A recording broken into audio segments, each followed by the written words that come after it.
Okay. Yeah, today I'm musing on the same kind of stuff that I'm always musing about, kind of the God world relationship. And in other terms, I would put it as the relationship between logic and what you might call contradiction or the absolute, the principle of non contradiction, either X or not X, and the absolute, both X and not X. Um, there's kind of a cool video that I've found on this topic about Neoplatonism, characterizing the relationship between structure and the one, or the universe and the one. Uh, the Hen Kai Pan, the one and the all. And I think that gets at a lot of what I'm interested in. I'm going to put the link to join in the chat, and I'm also going to see if I can play the video. Sadly, my live streaming skills are very primitive. Yeah, like share a video. In fact, it might be better to wait until someone with more streaming knowledge than I joins, and then they can kind of walk me through how to share a video. But I have notes, and unfortunately they're not streaming notes. They're more like my own private notes. Um, when I read them, they do help me sort of focus on the sort of elusive topic that I'm trying to focus on.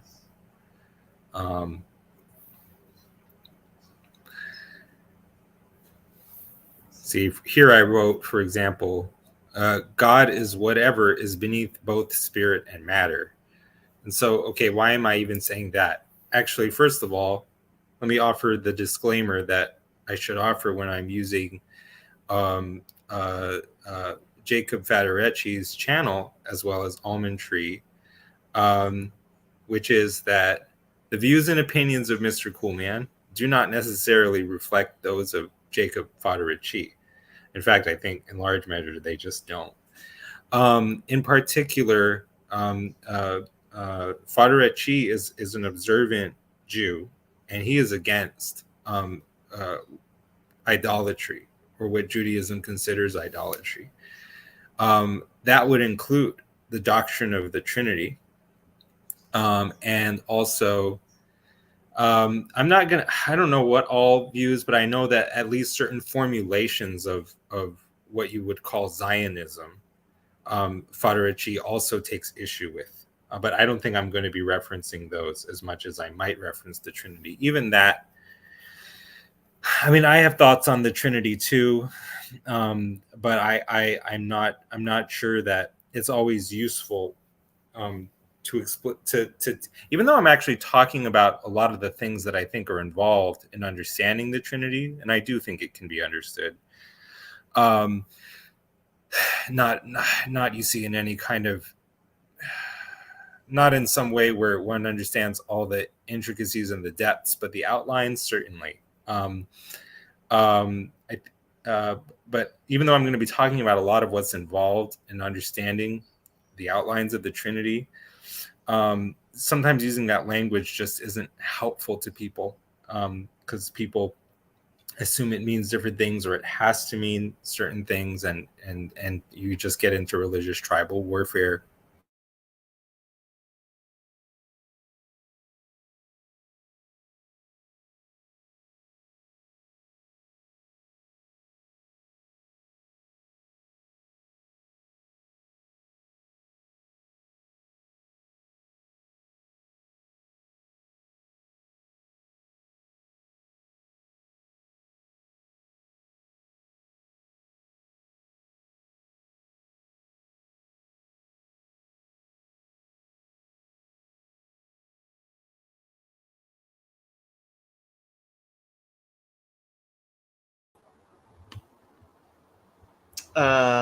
So I don't know where Cal went. There you are. Hello, Cal. Oops. Oh, hello. How you doing? I What am. is Sorry, my reception is bad. I'll try to get into the living room later if people clear out of there, but right now I'm stuck here. Yeah, you lost reception for a second. I am gonna just change a few things.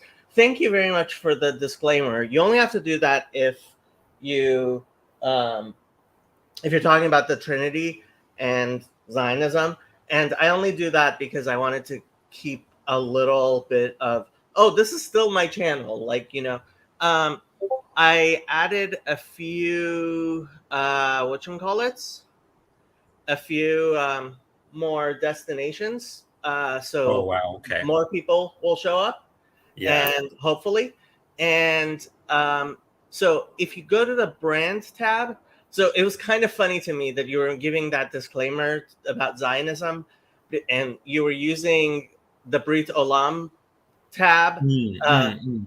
because Brit Olam is actually a Zionist organization that Sure, Chesney sure.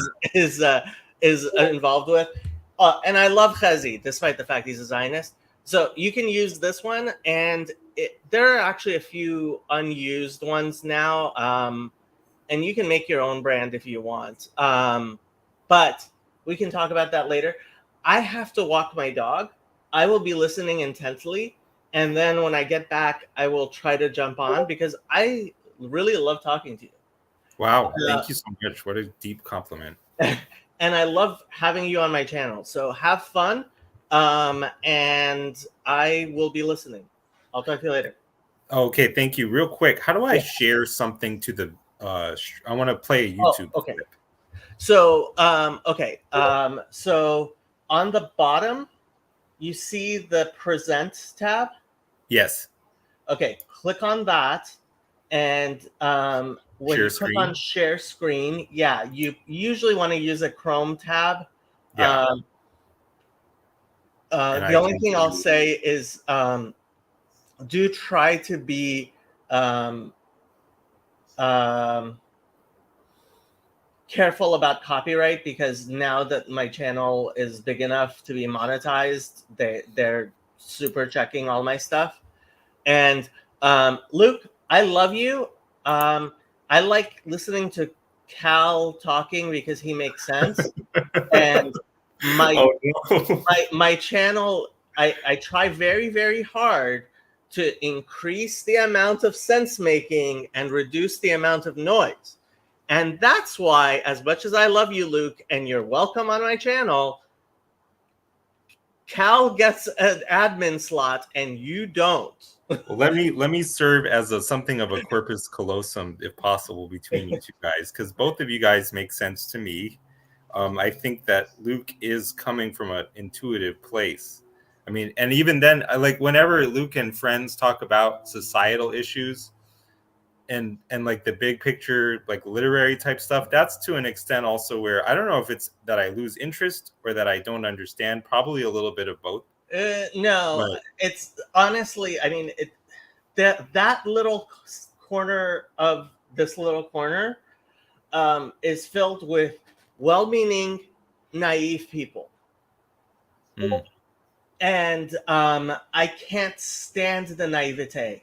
And it's like it's beautiful, and I grew up as somebody who was in fact um, very envious, I might say, of that naivete. mm. And because as a refugee from a shithole country coming to the United States, um, I I really envied the innocence. And have you listened to Michael Malice and Jordan Peterson talking? It was a few weeks ago. Looks like we lost Cal again.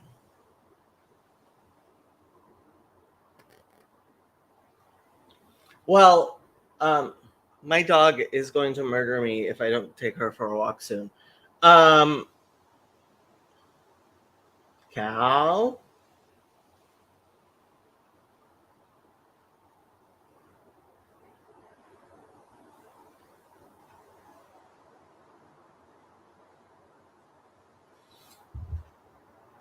I don't think everything you say is gibberish, Luke. I think um, you don't apply the same rigor to um, when you talk about economics and politics um, in a world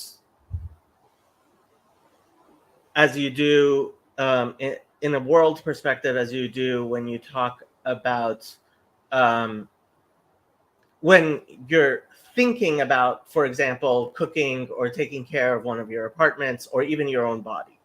You use different parts of your brain, and um, while that's fine, and it's it doesn't, you don't have to um, you I mean you don't have to pay the same amount of attention that you do when you're cooking as you do. Cal is back. There's Yeah. Cal. Yes, think this should resolve the issues hopefully because I'm right next to my router now or Wi-Fi box or whatever it is. Um, Let me start walking my dog, and Sure. while I'm on the walk, I will see if I can join you. But my dog will murder me if I don't walk her. Yeah. Okay. Yeah. And I love Luke. I just wish Luke knew what he was talking about when he talked about economics and politics, which he doesn't, and he doesn't seem to care to actually care to know about these things. And if you haven't seen Michael Malice talking with Jordan Peterson, it's funny. Jordan Peterson is trying to push back at Michael Malice for what Michael Malice blocked me on Twitter for, which is telling him that anarchism just is silly, and it is. And but if you're interested in politics and you want to talk, no, it's not. It's not right. And we need both, yeah. But like every human being needs to use both sides of their brain when you're cooking. You don't just use your you don't just say, oh, I'm an intuitive person, right? Even though I'm guessing you're not a baker, Luke. And the difference between bakers and cooks is important. I'm guessing you don't bake, but even if you do bake, even if you when you're cooking, you're still using that spirit of geometry at least a little bit if you're cooking well. I think Luke would say that you're doing geometry, but you're not having to bother to calculate. It's intuitive. It's there. Um, I was thinking about this the other day too when I was filling up my water filter. I was like, what do you call geometry when you don't have to think about it, but it's still geometry? Because uh, normally we think of busting out the calculations and right. So things you are used. So this is what the left brain is good for in a single human being.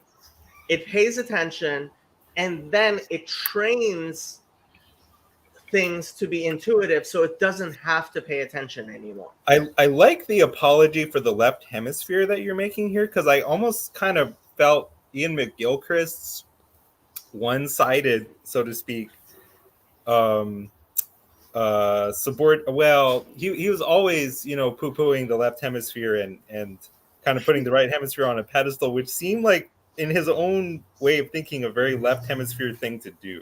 Well, I okay. kind of, So if you've read his book, The I Master and haven't. His Emissary, I don't recommend it.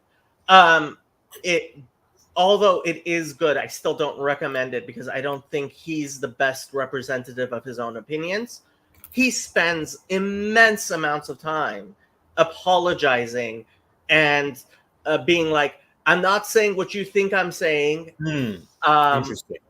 he's not saying that we could walk around with half our brains shut off. In Hmm. fact, he's saying the opposite. He's saying don't be it's all about the left brain. It's not all about the left brain. Um, Um, it's also, but I mean, losing sight of half of your brain is a bad thing. Okay, my dog will murder me. I will be back, hopefully, one day. Okay, go ahead. You have my blessing to walk the canine. Now, um, let me see, Luke. You want to get on here and defend yourself against those allegations? The man insinuated that you don't understand politics and that you don't understand neuroscience. Actually, I don't think he was saying the latter, although he might not might not deny that you don't understand neuroscience either. So, but here's what I wanted to ask Jacob was, hey, Phlebas, you and I need to speak. I think you should get in here. You're the MVP in this stream. Let me plug the link back into the chat. Um, rolling out the red carpet for Phlebas. But what I was wondering when Jacob was talking about Michael Malice was, I'm wondering, and actually I have Google right here. Is he the host of Wretched? He's kind of a strange man. He's like almost like a self caricature. No, this is not the guy. Is this a Ukrainian guy? Then who's the host of Wretched? Wretched Radio. Oh, Todd Friel. That's right. I'm totally wrong. I'm totally off base. Well, Phlebas has a crew of apprentices here. Phlebas is a working man. He cannot be faulted for not jumping on the stream. He has actual improvements to make in the world. I'm going to play this video about Neoplatonism. Even though, see, now that I have a captive audience, I can just subject you to the unintelligibility of my notes. But I don't know. Maybe I'll just play this video. I'm sure it relates. I'm going to present. I'm going to share screen. I'm going to window. Yeah. What the heck? Entire screen? How come I can't just share? Also share system audio. Am I sharing now? Like I don't get it. Enter. Okay. Oh, it's canceled. See, I don't even understand. If I just do this, now I'm sharing screen again. Like I have no idea. Let me know if you can see my.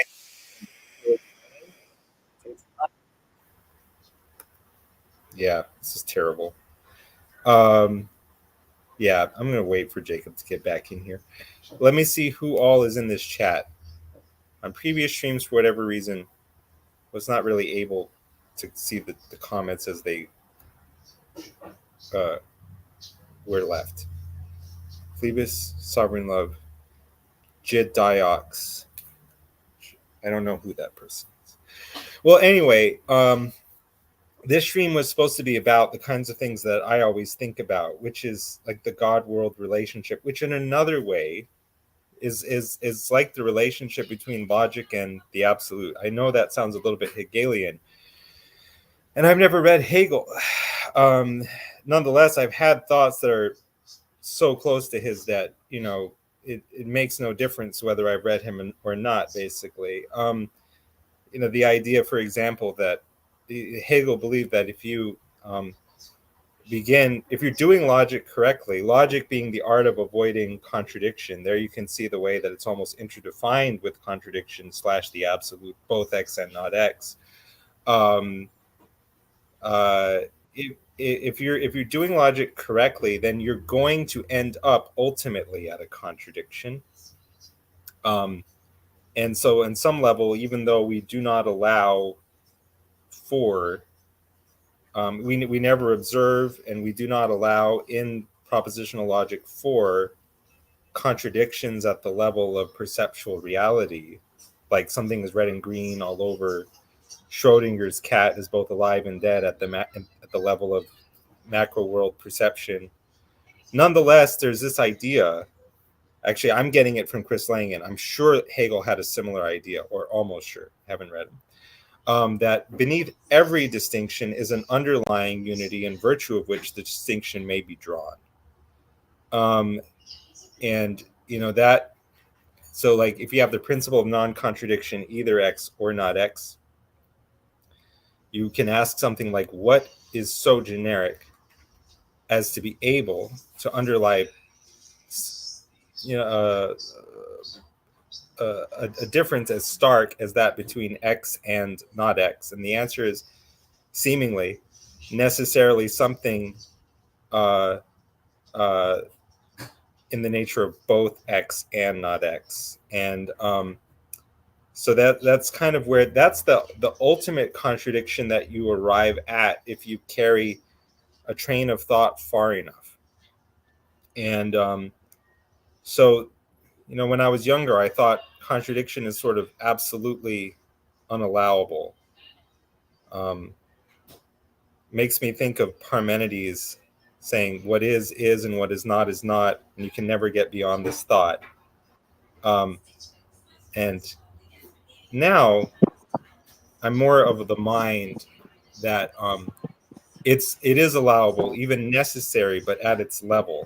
It has to be there at the end, and then so there's a relationship between what I'll call the divided side of the divide and the undivided side. So there's the duality, let's say, of duality and non-duality, and one of these is more in the nature of the ultimate reality, being as it is at the bottom of the distinction between X and not X. And given that it's more ultimate, it's more fundamental, it's more so in the nature of the ultimate reality, where the ultimate reality is more so in the nature of unity. Hence why I think I called this stream the essence of reality is unity, because the mutual reality of real things consists in their interrelatedness. And again, they're being related, even as different terms, um, suggests the existence of some more fundamental medium. Like in the New Testament, there's the verse Acts 17:28, which is, I think, Paul's quotation of a Stoic philosopher, if I'm not mistaken, that in God we live and move and have our being. And so it's a weird thing where, from the perspective of division, there is a difference between duality and non-duality. But it's as if non-duality, for its part, the ultimate reality, when asked whether these two are the same, answers yes. So in other words, it's as if the division and distinction, I won't say they're an illusion, but I will say they're in the nature of secondary reality. Their mode of being is paradoxical because it consists in giving way. And yet at the same time, when we try to understand like the mode of being of the one, the perfect unity, it's hard to understand it in terms other than what we encounter here, in the world of light and shadow, and X or not X. So that's kind of like the beginning. Oh, Josh wants to join. He may certainly join. Hello. And Hello. so I have like incomprehensible notes about that. And I also have a video on Neoplatonism that I wanted to share, but I thought it's not letting me like easily share my screen. But When if I you could, share your screen, it shows up on the bottom the same way that guests do, and you have to click on it to show, and then you have to change the layout using the buttons on the bottom of the screen. okay, I have to change the layout using the buttons on the bottom of the screen. See on oh wait, maybe here or oh So you see your screen, and then below it, there's some buttons for the layout, and then below that is the normal guest thing, which has like mic, cam, etc. But you have to change the layout. Here, I can change the layout a little bit, just so you see what it looks like to change the layout. Like Yeah, no, here, I'm this is I'm yeah. seeing those, but see, while the box that is giving you share screen options is up, I don't know how to access those other layouts, nor do I see my own. Well, I see my own No, no, screen no, here at no. the bottom, First, but okay. First, you have to share the screen. Okay, what you it's hit? not letting me share. I may not have sharing privileges. The share button is No, grayed you out. definitely have the sharing privileges. So when it says present, click on Yeah, present, yeah, then click on share screen. Then you have yeah, to pick the tab yeah, that you want to choose, yeah. and then click OK. There's no OK button. There's only cancel, and the share button is grayed out. You have to pick a tab you want to share. Click on the Okay. tab you want. Click on the name of the tab you want to share. Yes. Okay, now the share button should be live. I still no, it's not there. I mean, when I go back to the page, it's not. So I don't really know what to do. Are you on a Mac No, I'm on a Windows. and you're using Chrome? Yes. I'm not sure what's wrong, but it's certainly not your permissions. You have full admin privileges. Okay. Well, let me just see what I'll put the link to the video in the chat, and the starting point I want is 1845. If one of you got if you, whenever you get into this stream, Jacob, you can we remember Well, you can. I'm on a phone. Josh could share his screen because everybody has Yeah. screen sharing privileges, but you would have to click and make that happen. Gotcha. Okay. Well, let me see. Yeah, that video would have been more a little bit, what's the word? Accessible than the way that I tend to talk. Um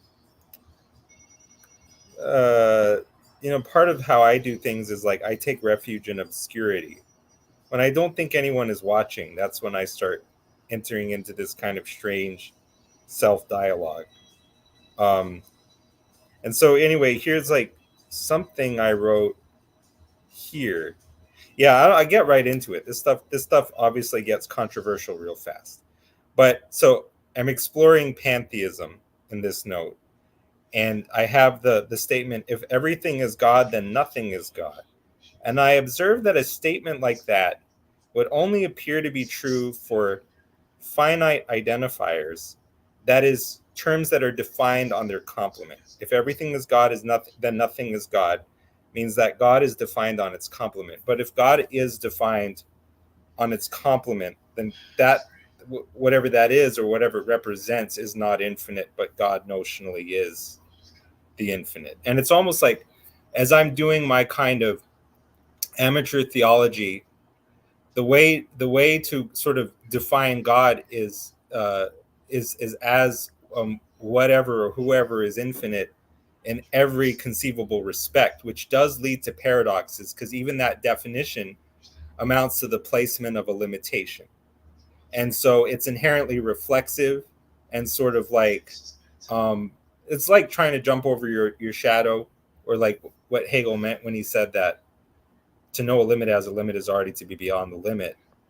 Um, uh, in trying to grasp the ungraspable, you will have, arrived at a statement which cannot um, represent God, um, with maximal accuracy. Have you heard me talk about the recursive nature? Actually, we talked about the recursive nature of the ineffability of the tetragrammaton. We have. Right. So there's a reason why the tetragrammaton has to be ineffable, because it is recursively ineffable. I'm going to turn off my mic mostly because I think it probably is really loud in the background. People in the comments can say, but yeah. So, and I discussed this with Father Stephen DeYoung as well regarding the Trinity and hypostases, but he admitted, or I mean, I'm not sure he would use the word admitted, but for me, it seemed like an admission that even when they talk about the Father, that is itself also a hypostasis, which also means that that even Yes. the Father is not a se and truly God.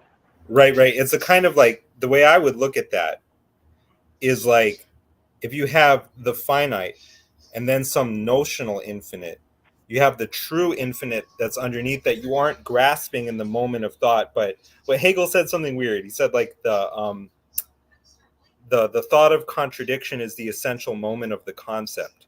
It's like, in virtue of being able to have the thought, you're dimly aware that on the emergent edge of that thought is something more infinite than either. Because again, if every distinction presupposes an underlying unity, you have some more infinite that somehow both that even both that the finite and that notional infinite are both instantiations of, which is meaning to say that this finitude is an instantiation of the infinite. It's a for it's an infinite, and it's in its way as infinite as the notional infinite that you're defining it against. In the same way that a Honda Civic is as much a Honda as a Honda Accord. And so what I'm continually exploring is like, with what justification we may say that a given person is God.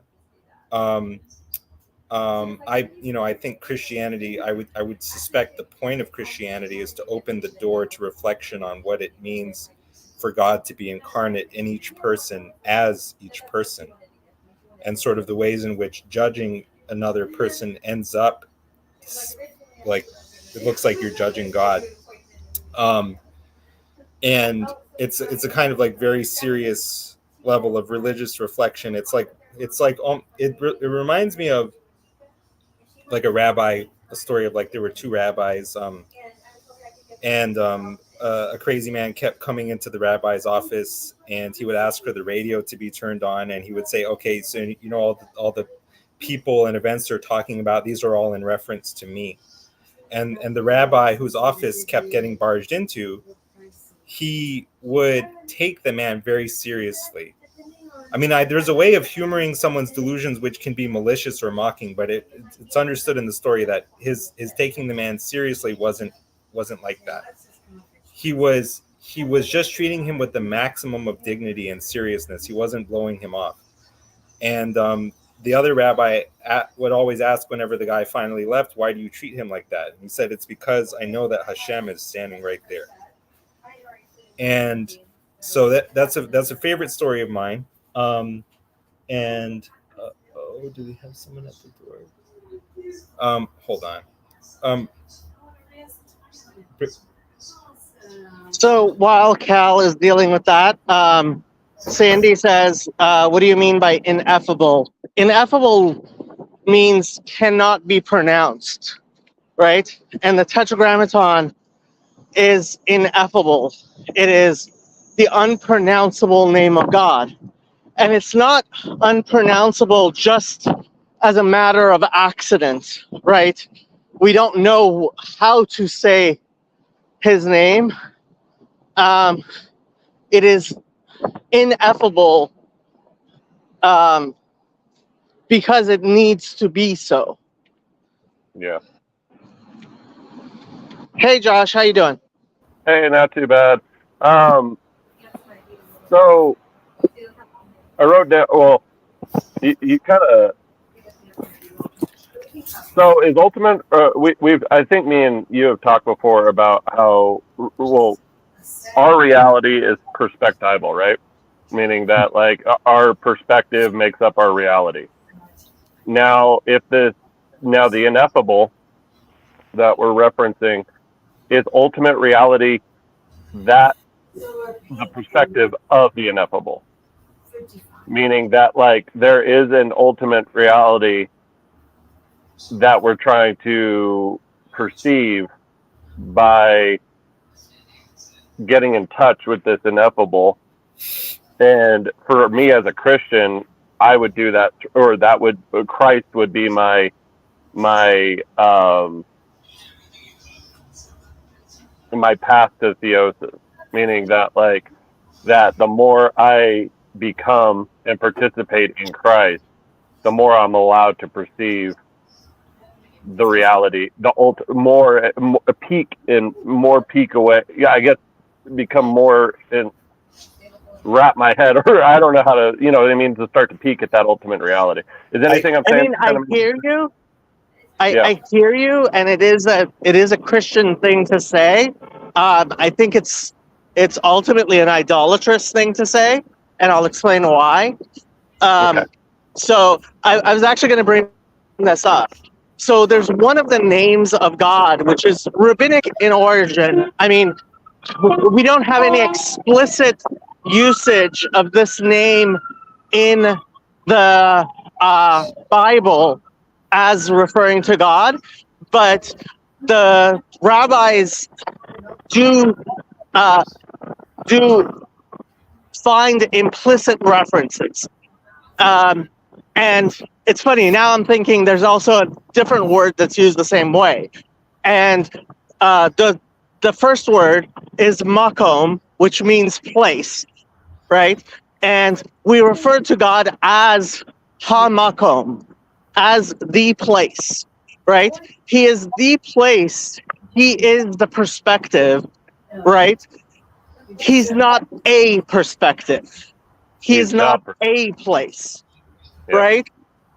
And the second word, funny enough, is Anochi, which means I, right?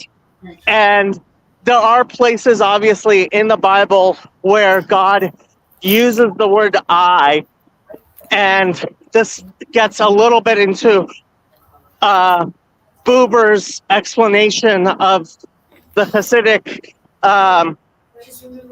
Hasidic perspective of an I thought, I thou relationship as opposed to an I it relationship, right? A second person relationship with God, right? And to the degree that Christianity can be said to be talking about the importance of being able to have a theory of mind, right? To be able to love thy neighbor as thyself, right? So that you feel the empathy of being in someone else's place. Yeah, that's all good and beautiful until it becomes an absolutizing of any individual thing. I mean, I think I was listening to Luke and Grim Grizz, and there was a woman on the. I was listening. I wasn't watching. On the stream, and she talked about how she felt Christianity was limiting in that it set up Jesus as God, which meant that the ultimate perspective, and this is really how Islam fails, right? The ultimate man was Muhammad, who lived 1,300 years ago. And so you limit your perspective to one man at one time in one place, right? And that's ultimately the idolatry that Judaism rails against. Can I ask, would Judaism consider it idolatry to say that every person is God instead of saying just one? Oh, I'm sorry, you're muted. Oh, that's less idolatry than the idea that just Jesus is God, right? We are all gods, right? And it's funny. So in I believe John 10, I forget where it is in the John Gospel of 10:35. John, Yes. of John 5, where it's quoting John Jesus. 10:35. Yeah. Oh, okay. It is quoting Jesus, quoting the Psalms. Yes. Ani amarti Elohim etem. I have said, which is Psalms quoting God, right? Yes. I have said, right? So if you look at it, the recursiveness that it is, right? John is quoting Jesus, who's quoting God, who's quoting himself, right? Saying, you are gods, Yes. right? And that is part of our Bible, right? Elohim atem, b'nei elyon kulchem. You are sons of the Most High, all of you, right? And it's in the second person plural, kulchem. It's actually very emphatic language in the Hebrew, right? Yes. So Yes. the sense in which we are all gods, in a sense, I mean, to understand that is to understand that because there's an infinite number of us, and it gets into the one and the many, and one of my bigger problems with the Trinity is that it collapses the one and the many into the one and the three. And the one and the three is a deficient incarnation of the one and the many. Well, when I like my own understanding of the Trinity is just like what I laid out. You have if you have some notional finite and you have the notional infinite, and then you have the sort of emergent infinite that's underneath. And then I would say that all these three are one at that final level of logic where it leads to the absolute unity, where it leads or it ends at the level of ultimate reality in what you would call a contradiction. Both X and not X. So it's one at that level. But in the mind, a thought is what Chris Langan calls syndifionic. It's presupposing a unity in virtue of drawing a distinction. So in that sense, it has three elements. That's at least the way that I understand it. But why those three elements? Why not a fourth? Well, it's just, I mean, if you have a distinction between this and not this, so that's two. Okay, but I mean, this is a discussion I had with Luke years ago when I had him on the panel, just the two of us, right?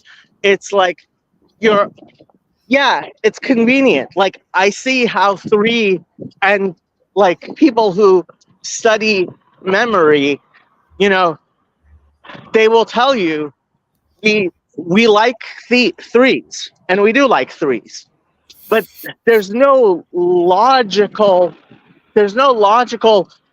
endpoint, and the Bible itself talks about the one and the many, right? One of my favorite verses: "The waters of the many cannot quench love."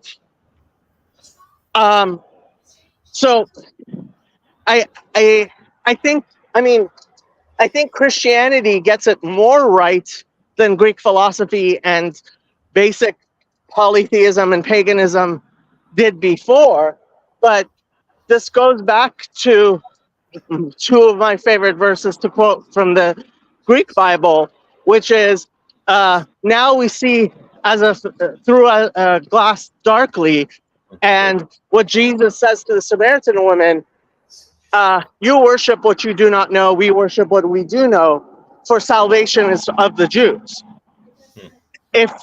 When Christianity comes back to its Judaism, and Bishop Barron's been talking about this, and when I went to the seminar that they had for Lord of Spirits, they had a convention, right?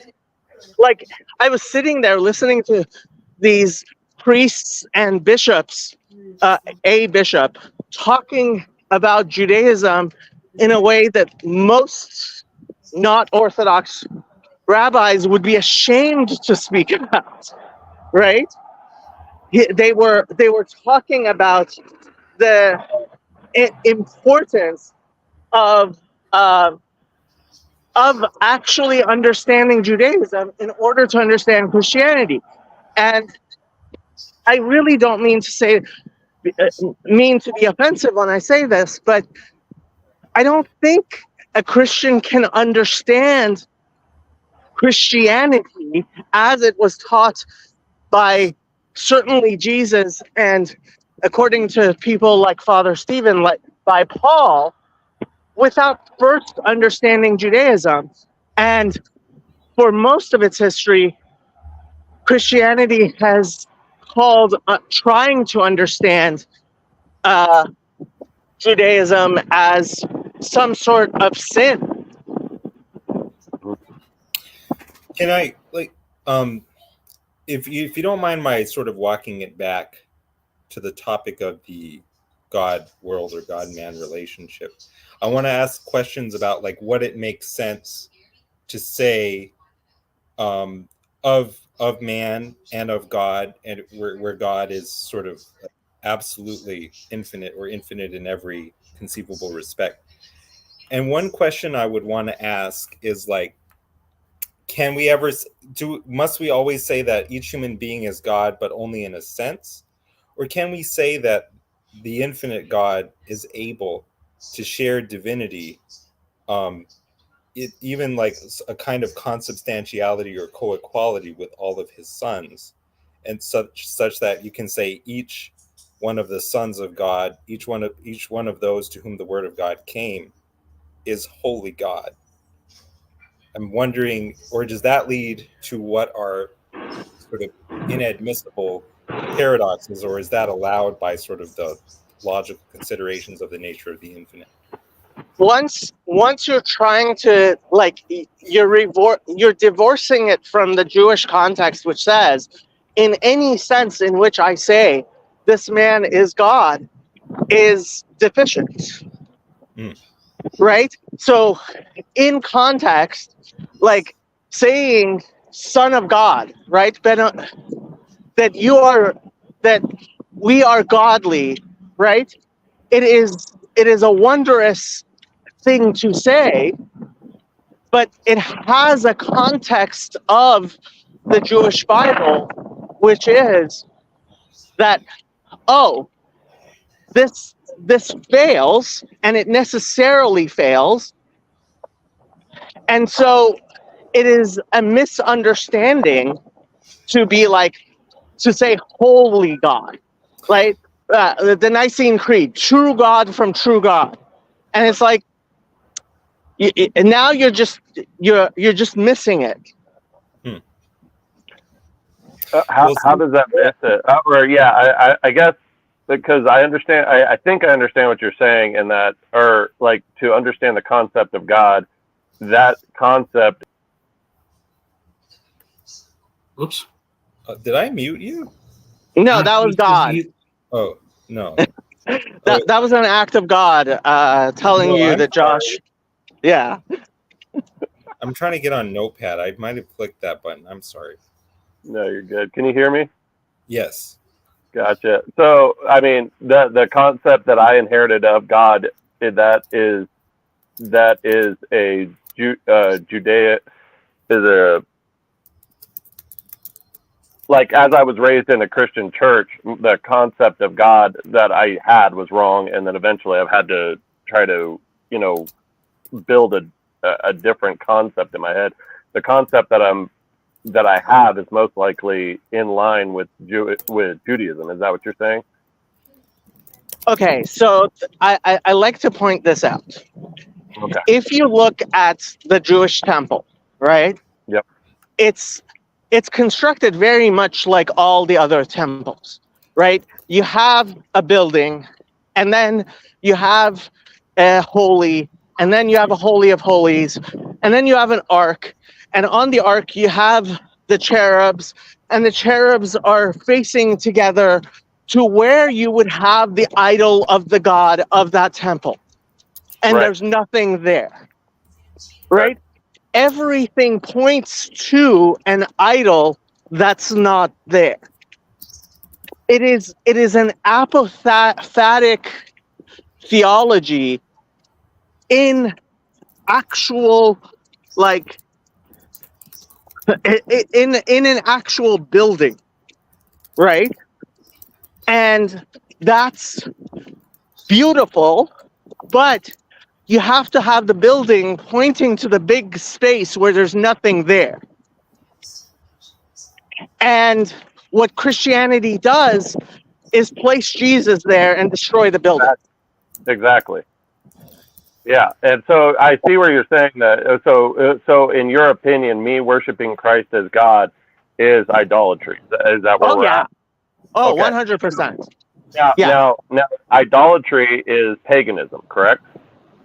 Okay, I mean, now we're getting into the minutia of idolatry, paganism, and polytheism. but I'm just saying that would paganism evolve, or Christianity as paganism evolved in a certain sense? Does that make sense?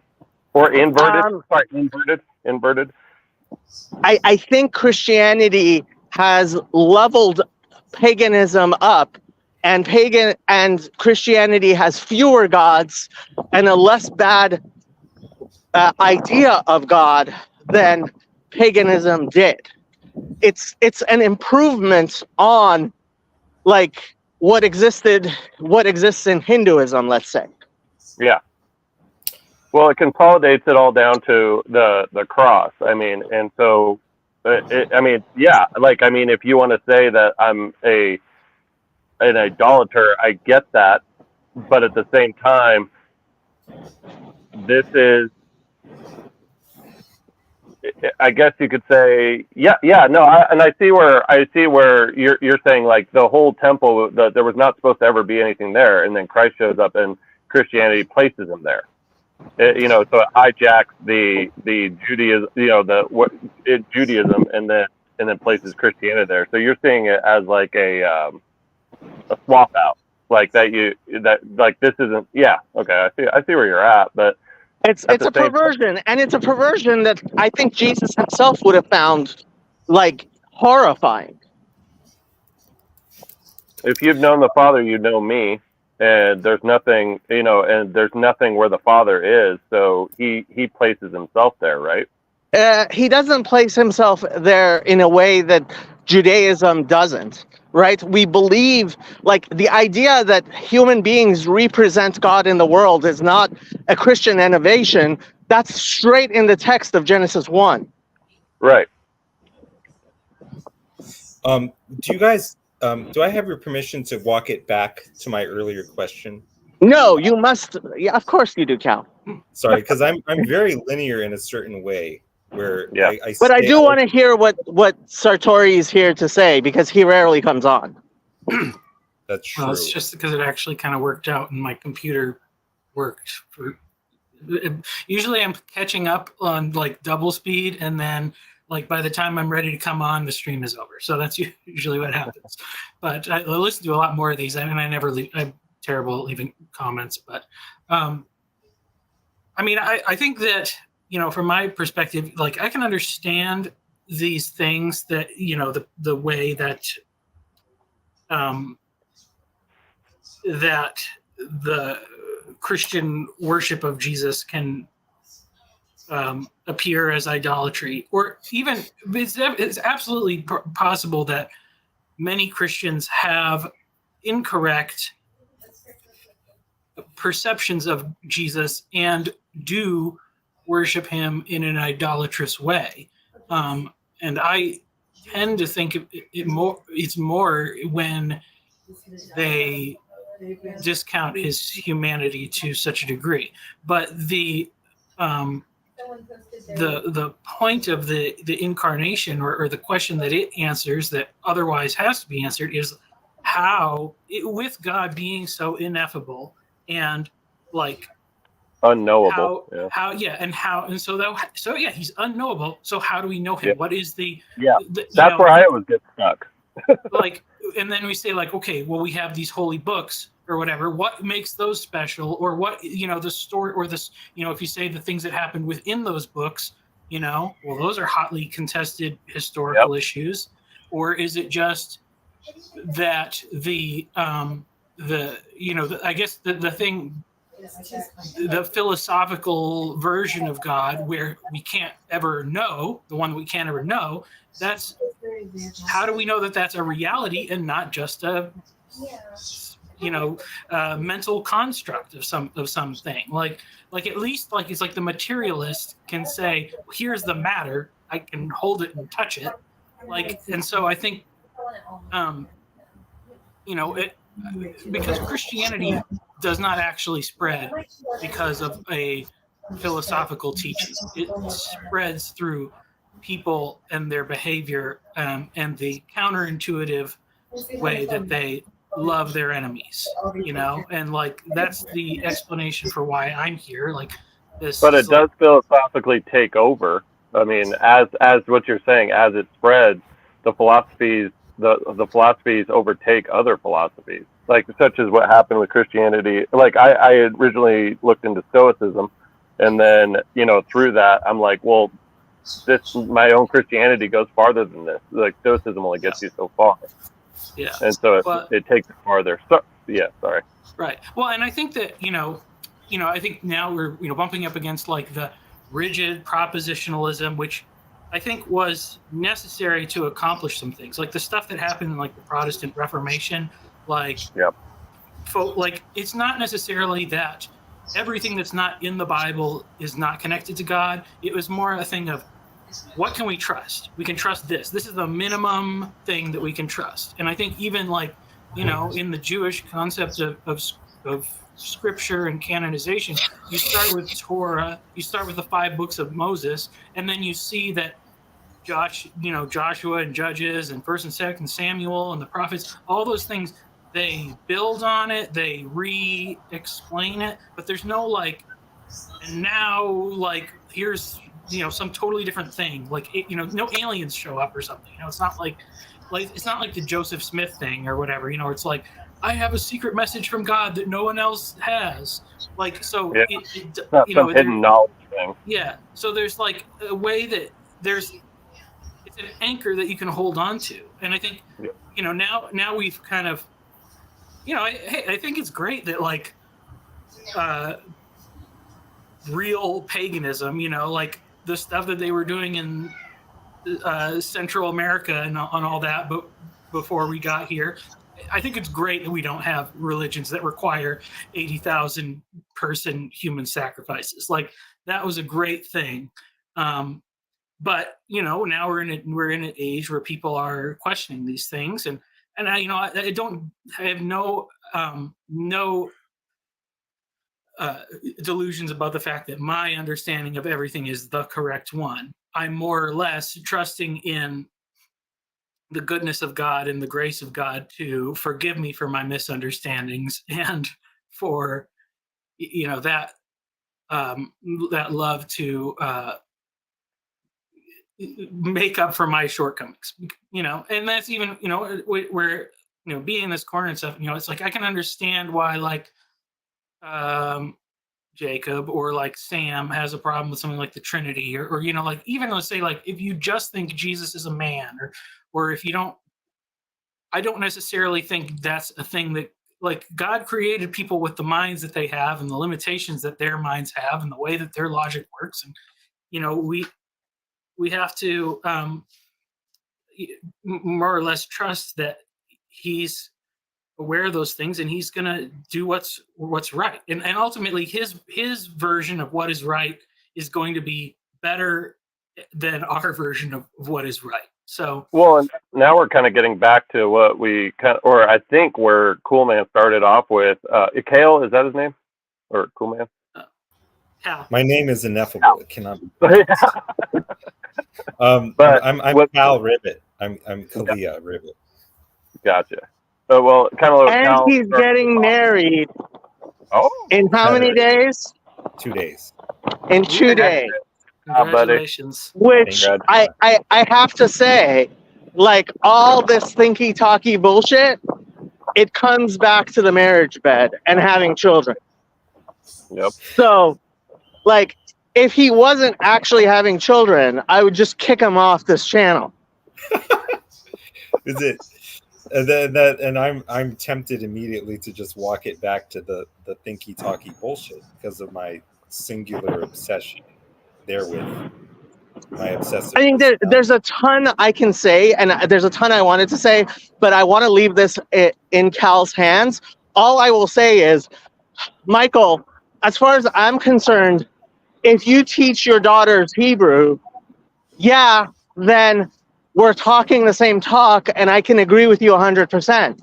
But if you're not teaching your daughters Hebrew, then what you're saying is not actually a true faith and trust in that word which we're talking about. A deeper desire to actually understand what Jesus taught, right? As long as Christians are pointed towards Jesus in a love of who Jesus was, right? And they look at that crucifixion, like that picture that I have constantly that I'm showing, this one, Mm-hmm. right?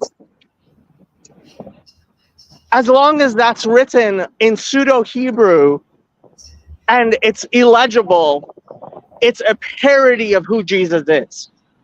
And it is illegible. Like, none of you can even see that that's not actually, like, that's an illegible fraud, right? You wouldn't know that from the actual Hebrew of Jesus of Nazareth, the King of the Jews. And that's what makes it a parody of who Jesus was. It's a satire.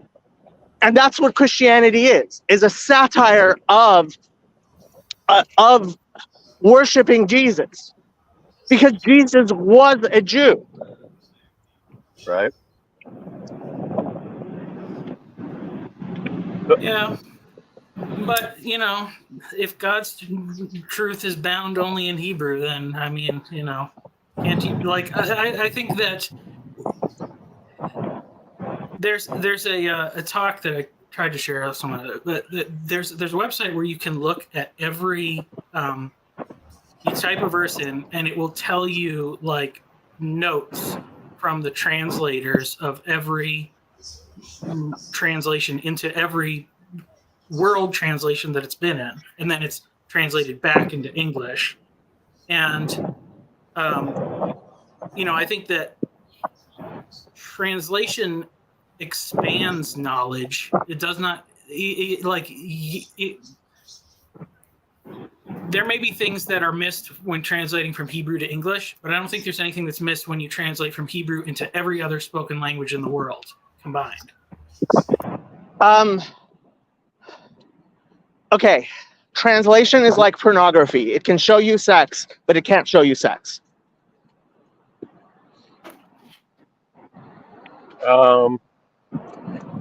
It can show you sex, but it can't show you sex. Are you talking about it's a copy of like a copy of a copy or something like that? It's a visual representation of sex. And that's Okay, that's what translation does. It describes sex. It describes a relationship with God. And while I perfectly understand that there are incels out there who will never actually know that, and I may be one of them, right, who will never actually know what it is like to be part of that marriage bed, right? Ultimately, there are some people who are lucky enough to actually read and digest the Bible in the language in which God gave it. Can we get past? Can we not usurp that, or can we get over that hump? Okay, so basically, like, I'm illiterate to Hebrew. Like, I don't know any Hebrew. I don't speak it. I wouldn't be able to make out anything. I could take the time, but is there a workaround through the symbols, through the icons? Like, is there a workaround through that? We all fail at knowing God, right? It's not Right. like just because I know Hebrew, I know God better than you do, right? Okay, That's not what it kind of sounded like. that's not first. true. Okay. But right, when you're trying to get at something, when you're trying to get at the ineffable, right, there are ways of walking in the wrong direction and walking in the right direction. And if you're learning Greek, and it's funny, I was very shocked when Father Stephen said this, but that this has also been my feeling from learning a little bit about the Septuagint and Koine Greek, right? When they say Koine Greek as opposed to classical Greek, what they mean is Jewish Greek. It is a Greek that is actually perverted by Hebraisms. And like he said, you can't understand Koine Greek without first knowing Hebrew. Yeah, I think I remember where he said that, because he said that like nobody, like Koine Greek was like the scriptures are written in that, but like that there's no other. That's not. It's not a real thing. Like it's not a real thing. It wouldn't have been used a lot. Is that correct? Is that what he said? Yeah, basically. So Koine Greek, so Koine means like vulgar, Yeah, merchant Greek, like and slang or something like that. it's it's obviously there. When you know Hebrew, you can tell that it's trying to get at the Hebrew in Greek, right? So, for example, in Hebrew, there are times when you use the prefix lamed, which means to, before the infinitive, right? So, this idea of designating an infinitive by saying to be, right? In English, we say to be. Where did that come from? That came from the fact that Koine Greek uses to and the infinitive, which isn't a Greek structure, and apparently it's not even an English structure, right? It became grammatical structure because in Hebrew, you do things like lirot, which is to and the infinitive, right?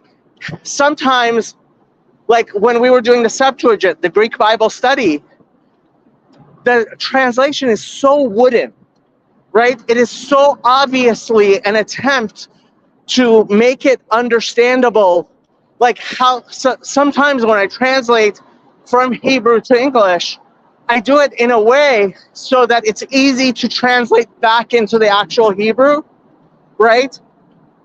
And that's what I call a wooden translation, right? Where I'm not actually trying to make it sound like in understandable English words. What I'm trying to do is give you a roadmap back to the Hebrew, and the Well, that's just a Septuagint Greek witnessing. is like that. Well, is Koine Greek kind of like a witness to the Jews, like trying to say like this is our thought, and using words that you understand, I guess you could say, like a callback, like it's referencing back to things that you have in Hey your guys, sorry not to interrupt or be too rude, but if I leave the stream, does it end? No? No, Okay. even if all the admins leave, and I'm an admin, I don't know if Michael's still an admin, but even if all the admins leave, it will continue going for like 5 minutes, even if everybody leaves. But if as long as there are people, it doesn't end by itself. Gotcha. Okay, because at this point, because I don't have that much time, Okay. I'm wondering if I need to actually start myself a different stream, and you guys can continue this conversation. No, But we're here because of you, Cal. You're okay, going to take it over.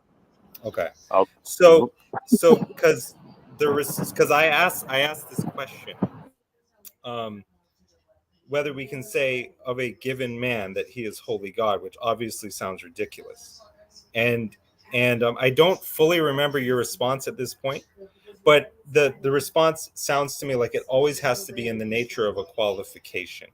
So this man is like God in some respect, we might say, which is interesting already, because where God is he who is essentially he who is infinite in every respect, to be infinite but in only some respect is just to, in the end, well, fail to be God. And so, which is, I mean, you can say that when it comes to God and man, God has attributes of immanence and transcendence, right? He's in everything and everyone, but he's also transcendent. And the question is, so I guess I should have backed up to here. The the um the degree to which this principle is properly axiomatic, or whether that should be debated. But, and again, I don't know if it's totally original to Chris Langan, but I learned it from him. The syndifionesis principle that says every time you have a distinction, it's presupposing some deeper unity in virtue of which the distinction may be drawn. And he takes that as an analytic or logically necessary truth. And if that needs to be litigated, then I'm willing to get into that territory. I'm not sure I fully understand it either, but I think I understand why Langan says that, and I think I agree. But Say what he says one more time, please. The principle he calls syndiphionisis is just saying that every time you are able to draw a distinction, that's presupposing some more fundamental unity or identity that exists at a more generic level of conceptual structure. And so if we take that on board, see, then it informs my response to the question of whether God's transcendence can ever be his final attribute, or put another way, whether distinction or division can be the ultimate reality. Because it seems to me that where we have man over here and God over there, whatever unity is presupposed by that is more fundamental than either, and also makes each one, God and man, a type of that unity and equally a type thereof. And now I understand what it's possible to do is almost like rotate the diagram and say that, specificity on the one hand and genericity on the other, they're distinct. But what I keep returning to is this question of where non-duality is the ultimate reality. In a sense, that's a one-valued logic that only answers yes. And so it's like, from that perspective, the likeness, even between genericity and specificity, is always found. The answer to the question of same is always yes, because it's always recognizing the way that to even see the difference is positing a more fundamental unity. So to me, what it's leading to is it's a profoundly crazy and paradoxical idea that every reality is equally and in all respects God, that God is the only reality. And though we perceive difference, and though we perceive that, in this moment, I'm having a finite experience of these, finite and delimited identities, that in some crazy way, the true nature of my experience is somehow an unmediated experience of the infinite. Like, well, anyway, I think that's enough for a response, so that we can, go back and forth on. So, two things. One, I think the reflexive nature of the ineffability of the tetragram really answers what you're talking about in terms of generality and specificity. It is a reflexive admission that I don't know. And yes, this is something that is beyond my knowledge. And second, I think the orientation which we have to have in the world, and why Jordan Peterson and this little corner came into being, is a refutation of what seems to be a postmodernist, subjectivist idea that everything is equally God, right? Sur merava asetov, flee from evil and do good. And that's why Sam Harris is like, well, I want to leave evil, right?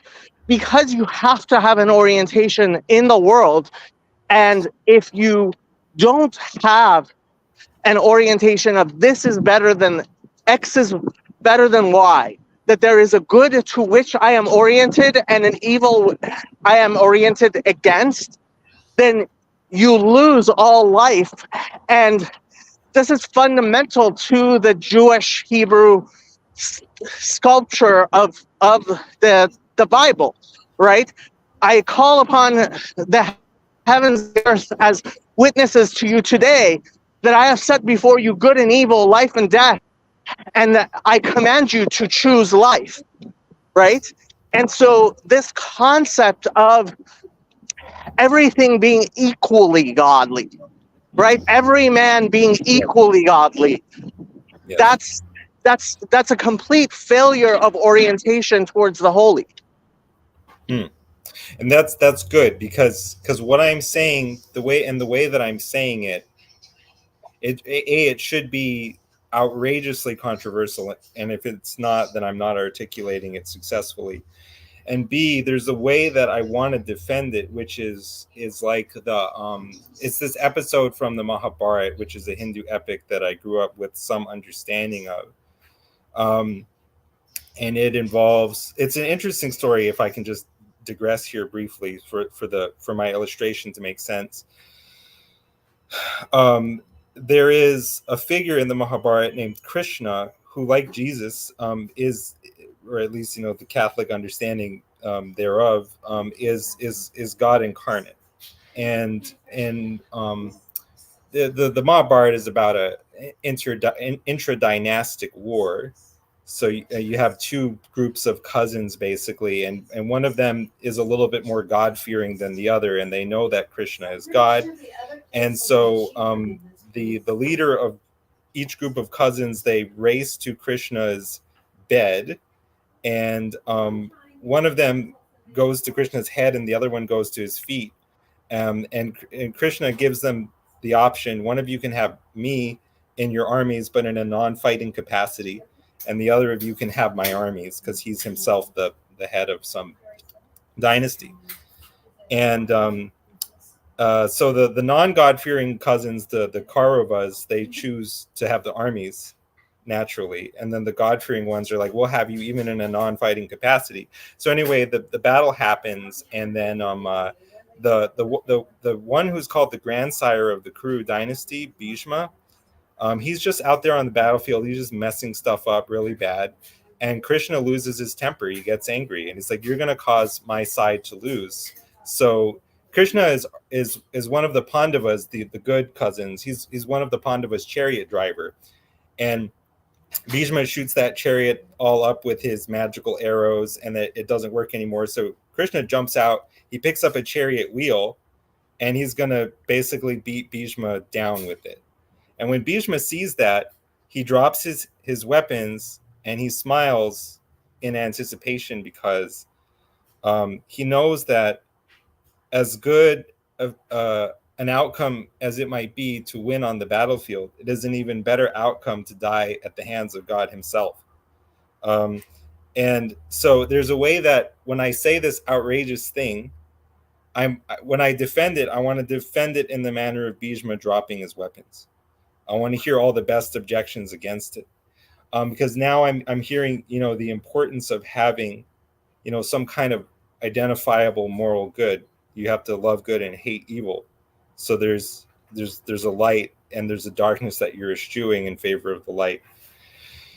And I guess what I would say is, the first thing that I want to say is that when we say that all identities are one, or when we there's increasingly, it seems to me that to say that all identities are ultimately one is just what it means to say that God exists. So whenever I equate anyone with God, it's at that level where all things are equated with God. So in other words, in any given situation, let's say, it's not so much that any one item therein is God, but that the situation as a whole is God, and that the item therein is not understood ultimately apart from sort of the widest perspective one may take of its context.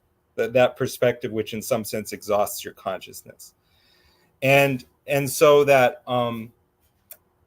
when there is me in the act of making a judgment, like this seems like it's good, i.e., it seems like it's in the image of God, that ideal integration, both X and not X, in virtue of which all desirable things seem desirable to me. And if you want, I'll make a digression about that just to explain my sort of axiology here. But it seems to me that everything we consider good / desirable to the extent that it images the infinite. In that sense, it's an image of the invisible. It is good insofar as it represents the overcoming of some limit. And so whatever seems good to us, it's good because it's overcoming some limit. And that's also why whatever's good or attracts our eye is so often also novel, and whatever is not novel is not desirable and does not image the infinite. So there's me in the act of making that judgment, and increasingly it seems to me that's God in me recognizing God's self in that judgment. And so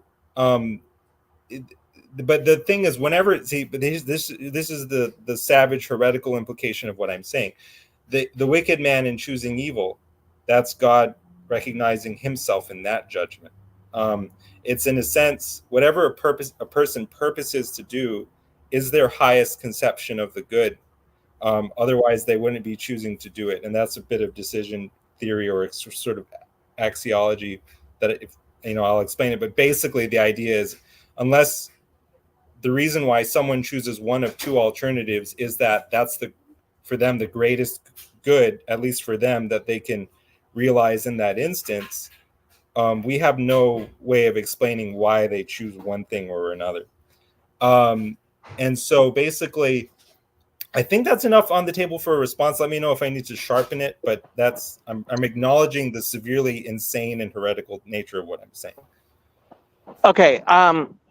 So I have to include a preface here, which is there are things in Judaism which we do not teach publicly. We teach. We did not teach publicly until 500 years ago at all, and it has become necessary to start teaching, despite the fact that we realize probably the majority of people who would hear it will misunderstand it.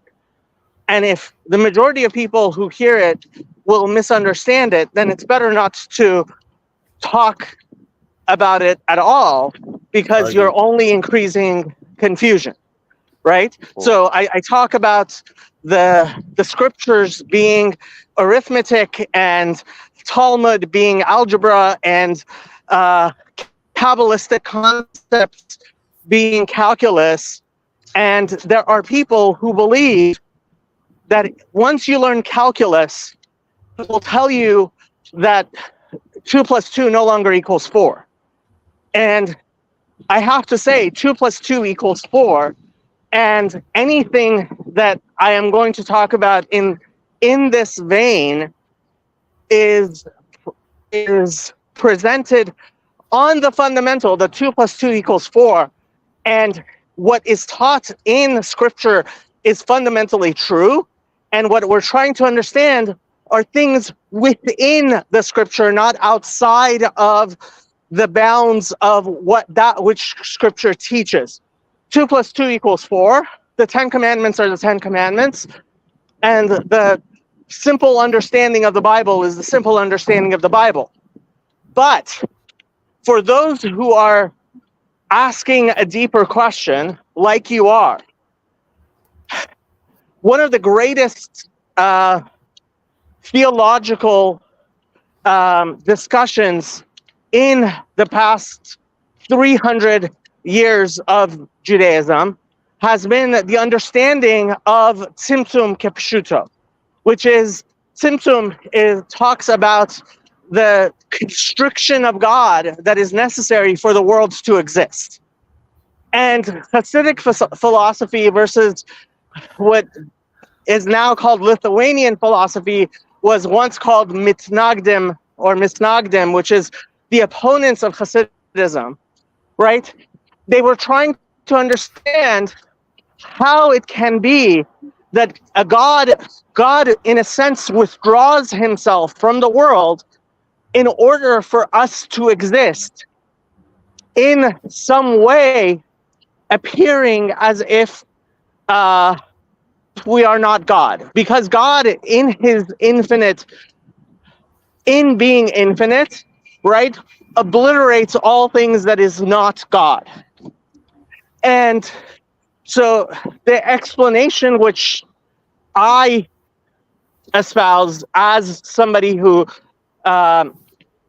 is a student of the Rabbi Shneur Zalman of Liadi, who wrote Tanya, which anybody interested in these concepts, I mean, that's where we get into. I have a weekly series with Ben where we get into Tanya. And the analogy that's made is God as infinite light. And it just happens that this analogy works, and please don't take the analogy too far, but the Kabbalists talk about two types of light. They talk about the light Sovev Kol Almin, the light that goes through and is beyond all the worlds, and the light Mamala Kol Almin, that which pervades and interacts with all the worlds. And the analogy can be made to a background radiation which is omnipresent, and it doesn't interact with the material at all, right? So it goes right through us, and it doesn't in any way affect us, and it's always there. And then there's the light, which is like visible light, which bounces off and shows and heats up, right? Mm. So that distinction, God is both Sovev Kol Almin and Mamala Kol Almin. God fills all the worlds, and he also is beyond all the worlds. And so in those two aspects, I mean, these are contradictory things, but they are, God is both at the same time. And to the degree that we see a difference in the holiness of any object, right? So I would say a human being is obviously more in the image of God, reflects God more clearly than my dog does. And I think that's clear. That is from an aspect of Mamala Alman. That is from an aspect in which God is revealing himself. And when God isn't revealing himself, then it isn't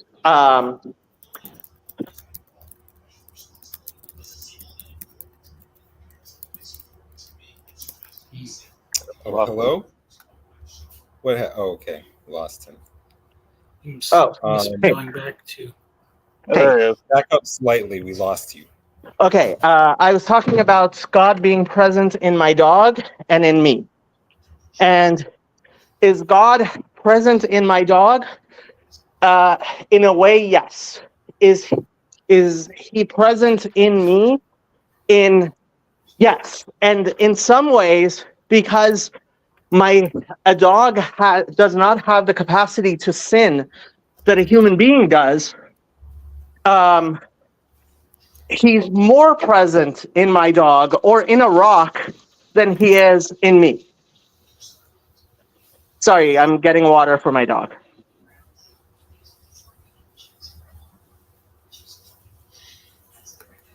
Did any of that make any sense? Yeah, it was making It sense. does. I just have many responses. Was Chad coming in? Oh, no. Or is that me on an echo? I don't know. Or is that Mike?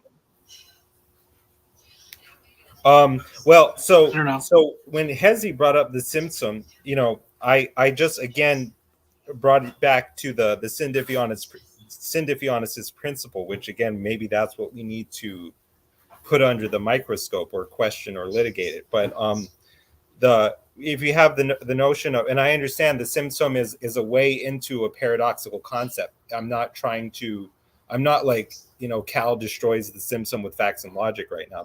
I like that idea a lot. So you have God withdrawing, so that there can be room for something other than God, so to speak. But then the Sindifionic question, if you like, is underneath the place where God is not, so to speak, and the place where he is, so to speak. What's more fundamental, and so, or like what's underlying it in virtue, so that the distinction can be drawn. You mentioned the two kinds of light, and that to my mind it does map onto what I asked or observed earlier about which of God's attributes, his transcendence or his immanence, has greater fundamentality. While you were making your points, I wrote, in which mode is God, the ultimate reality, more ultimate or fundamental, i.e., in which mode is he more God? In which mode is he God as such? And it seems to me the immanent is, that in virtue of which the distinction is drawn is by its nature more fundamental, more ultimate, and more ultimately apposite to the nature of ultimate reality. Finally, the notion is, it seems problematic. I'm not just going to inherently swat it down, because again, I'm trying to defend myself in the manner of Bijma dropping his weapons. If I'm wrong, I want to be corrected. But it seems problematic to say that the infinite God can be less present in anything, which does again lead to this implication that is seemingly one would say non-Copernican, humanity no longer at the center of everything, but really more properly, it's to try to say that from the gaze of the infinite, everyone and everything is the center, and to say that the infinite is of such a nature that gaze is possible for him. But so I'll let you respond to that. Well, you're on mute. I'm sorry. So I'll say, we say that, in fact, the aspect of Sovev, that which transcends all world, is actually more fundamental. Indeed. Yeah, And that's what I suspected. right, and but the point of creation is that, in fact, we will eventually have, and I mean, this really gets into deep stuff that I've been talking with Ben about. So the Rebbe, the final leader of Chabad Hasidus, him, he his first speech that he gave, his inaugural speech, which was basically the motto of his entire reign, 50-year reign as the leader of Chabad, and basically one of the greatest Hasidic leaders to ever live, was so in the Song of Songs, it says, "I have come into my garden." And he explains that is the fundamental reason for creation, is for God to come into his garden, to come into where he essentially always was, but a return to his garden. And this aspect of the greatness of the light is from the darkness. A person who has never experienced darkness doesn't recognize the greatness of the light. It is, and the verse, I believe, is from Ecclesiastes. Ra'iti yitron ha'or min ha'choshech ke yitron ha'chokma min ha'sichlut ke yitron ha'or min ha'choshech. I saw that the greatness of wisdom over folly is as the greatness of light from the darkness.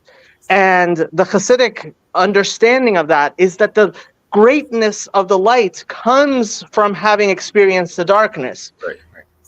And so God withdraws, Yes. but that withdrawal is in a sense a lie, and is a veil which covers up the truth, which is he was never gone to begin with. Right. So it's like what I said earlier, like an essential duality of duality and non-duality, or with Chokmah and Bina, being and becoming, right? So that, like, we start on a road of logic, and it's like the idea is that if identities are discriminable from each other, that has certain implications, or that in order for words to have meaning, they have to be sort of on their complement.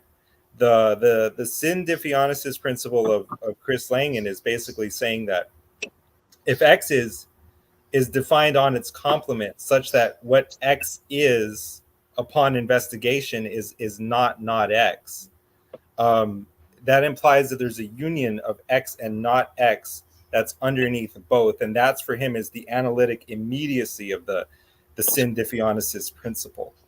And so what it is suggesting is that the ultimate reality is unity, or that we are kind of aspiring to a condition in which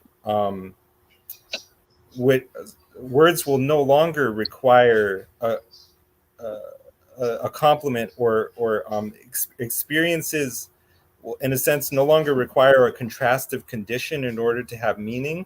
This is a sort of a provisional starting place, which also, in a way that I find hard to articulate it, at least right now, it also does seem to require a certain, it does seem to have a certain necessity, like to your point. So this is kind of an interesting place to camp out. Yeah, I mean, I think ultimately you're reaching to a place of no man can see my face and live. Right? There.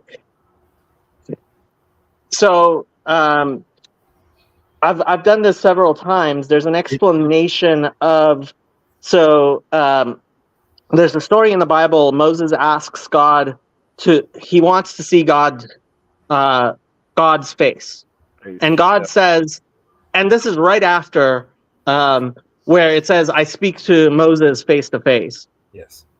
And God says, no man can see my face and live, but I will allow you to see me from behind. And it says God puts him into a rock and passes by him, and Moses sees God from the back, right? And the Midrash says, what did Moses see? He saw the back of God's phylacteries. What are phylacteries? They're these leather boxes with scripture in them that Jewish males wear, and it's actually mentioned in the Christian Bible. And one box is between your eyes, right on your forehead, and one box is on your arm. And so the Midrash is saying that Moses saw that tie which keeps the box of scripture between your eyes. Okay? Now, that form of tying is something external to our understanding, right? Like, you don't understand scripture by tying it to your forehead, right? That is a very external way of seeing things, right? To physically tie a bit of scripture to your forehead, right? And that knot, right? That knot that, in a sense, keeps scripture tied to God's forehead, whatever that means, right? Is the only way in which we can see God. But yeah, it seems to me that in light of that, and again, I mean, just taking the Syn Diffionesis principle for what it's worth, because you said earlier that the transcendence of God is his more ultimate attribute, and it's, in a way, it's like saying that distinction can be the ultimate reality. But in light of everything we just talked about, or again that Syn Diffionesis principle, it seems like the unity has to be the ultimate reality. And again, the name of the stream, the essence of reality is unity. Well, And I mean, that's kind of the continual focus that I am. That's why I'm always that's why I'm always absorbed by this question of the sort of infinite indwelling of God in every person. Like in the scripture, I'm increasingly just coming to think that everything it says of Jesus Christ, it can say of each of us, that in each of us, the fullness of the Godhead dwells bodily. but I think Chad actually makes the best point when he says, "Isn't that consummation coming into the garden?" Is it something that we should see as necessarily to be awaited as opposed to an imminent and immediate reality? At least to the Look, best of one's ability. ultimately, I have to go back to you're getting married in 2 days and you have a baby, right? And it's nice to talk about the romantic theological idea of being that newlywed, right? The virginal bride and the virginal bridegroom, but ultimately it has to be about having the babies. Yeah, we have to have a Really good points. Let me take a time out. I'll come right back. Symbolism only for married people, where we can talk about.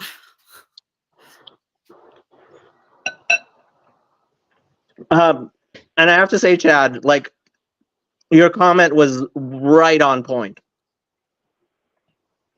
So, Yeah, well, I thought you mean that because that made me. I keep thinking of it as like, yeah, it's the story of Adam and Eve, you know, and the kind of because the question is, you can always think of like a, you know, you can have an infinite regression backwards of like causes, and at some point I guess you know you ultimately do end up with like that agent arena distinction. Either you have a universe creating people in it, or you have a personal creator creating a universe or something. They say who created that, and you kind of can go back, you keep going back. So at some point, like God, that's the difficult thing is to figure out like what's the distinction between creator and creation, and if there is one. And I think about it, so like here I am in my workshop and I can create things in here or whatever, but it requires that I have that space to do it. It requires me to be in this area.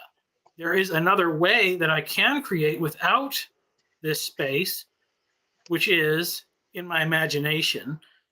But if I imagine something, it's imaginary or whatever, or we don't. It's not equal to the thing that's real. And the ultimate thing is when you imagine something first, and then it comes to fruition, and you really make the thing.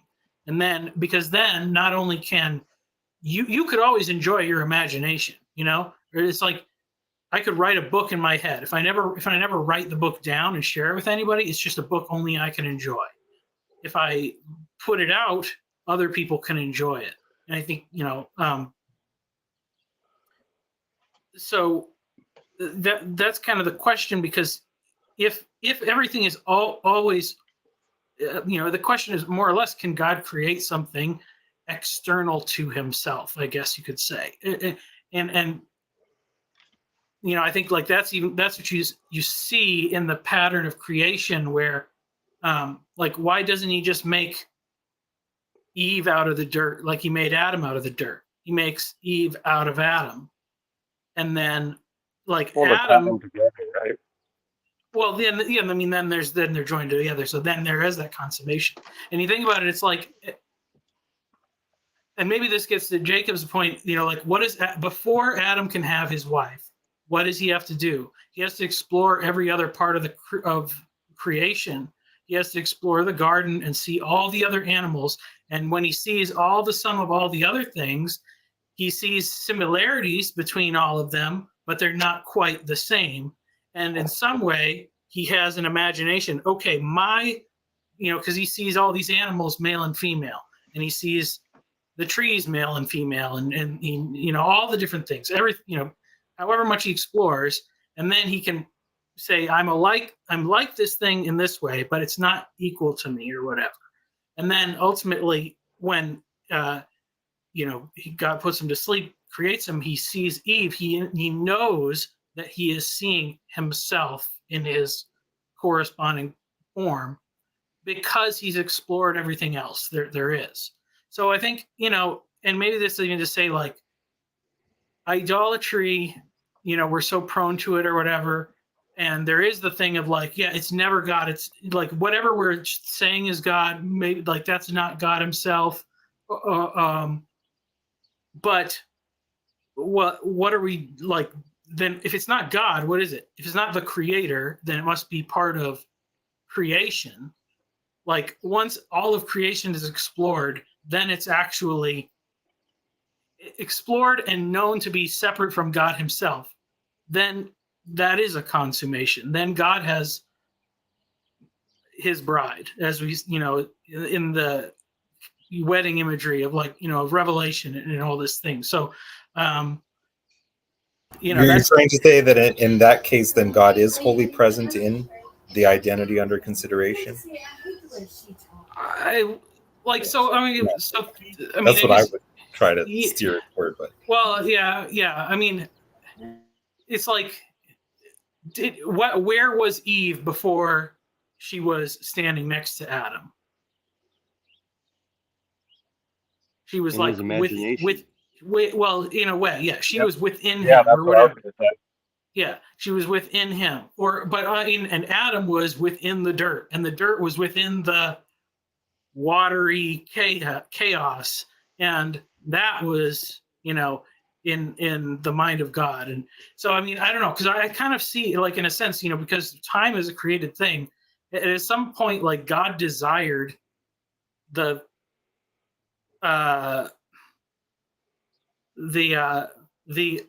ultimate eschatological vision, and it just came into being instantly, and we are just only able to experience it through the linear progression of time, which is kind of like why, like, if John sees a vision of the new heavens and the new earth, like, he's seeing a vision of something that already exists. It just doesn't exist from our perspective right now. But well, it's like what you said about your book, and now your book example is that, like, you can write an entire book inside of your head, but until you put pencil to paper, it's not going to be shared with anything. So Eve was always in God's head, like Chad said, in his imagination, but she came into reality when she, so she always existed. Like Christ said, I knit you together, I think it says, it says of God, like, I knit you together in your mother's womb, and that we've always existed. It's just now we're getting drawn out, or we're getting written out, and we're experiencing that through time.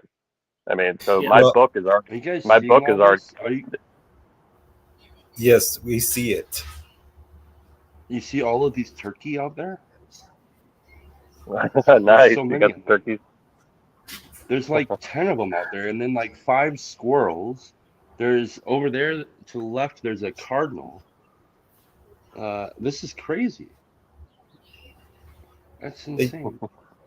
Anyways, this idea of the book, you write the book in your head, and then it's not it has no effect on the world unless you write it. I think that that's actually not true.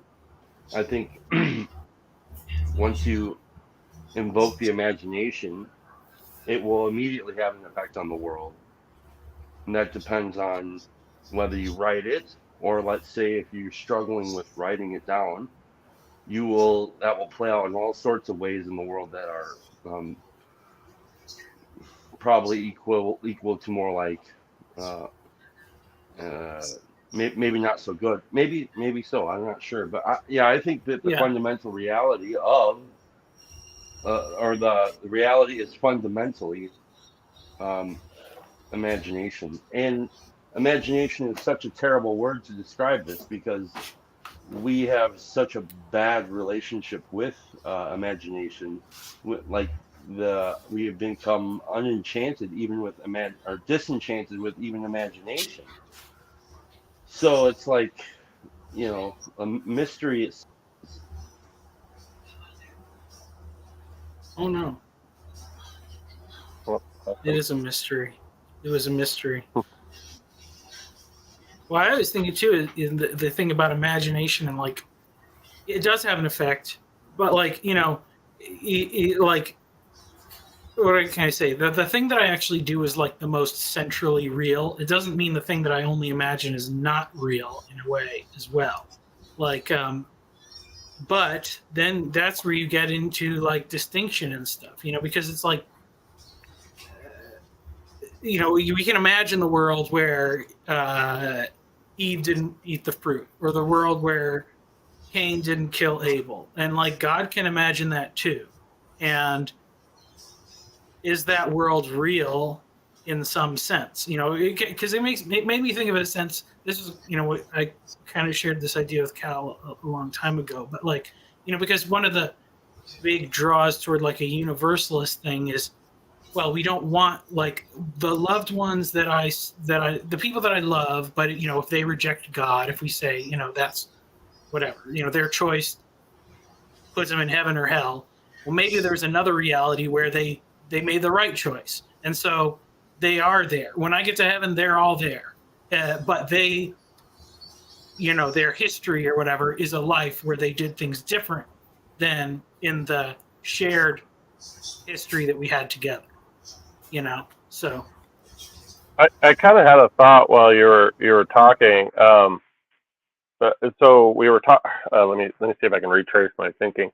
So we were talking about being a thought of God, and how that like Eve was not in reality until He brought her in. But something that's not real that has an effect, and they're always laying in wait, is like spirits. So like I didn't actually go out and murder my brother, but I hated him in my heart. And so like that's going to have an effect on me, which is again, eventually if I feed it enough, it'll have an effect on the world. And so like and to Kale's point, like Kale was, I think what you're talking about, Kale, is that like how, like, is God tied to the lack of light in the same way? Is He as present in the darkness as He is in the light? Is that what you're kind of saying? In that like God, if God is everywhere, God is everything, then he's in he's in the unreal as He is in the real. Well, that is, as far as the consideration of like reality and imagination, like act and potential, that's a different sort of discussion, because it's actually circling around many of the same things that, well, I mean, look, if someone were a smarter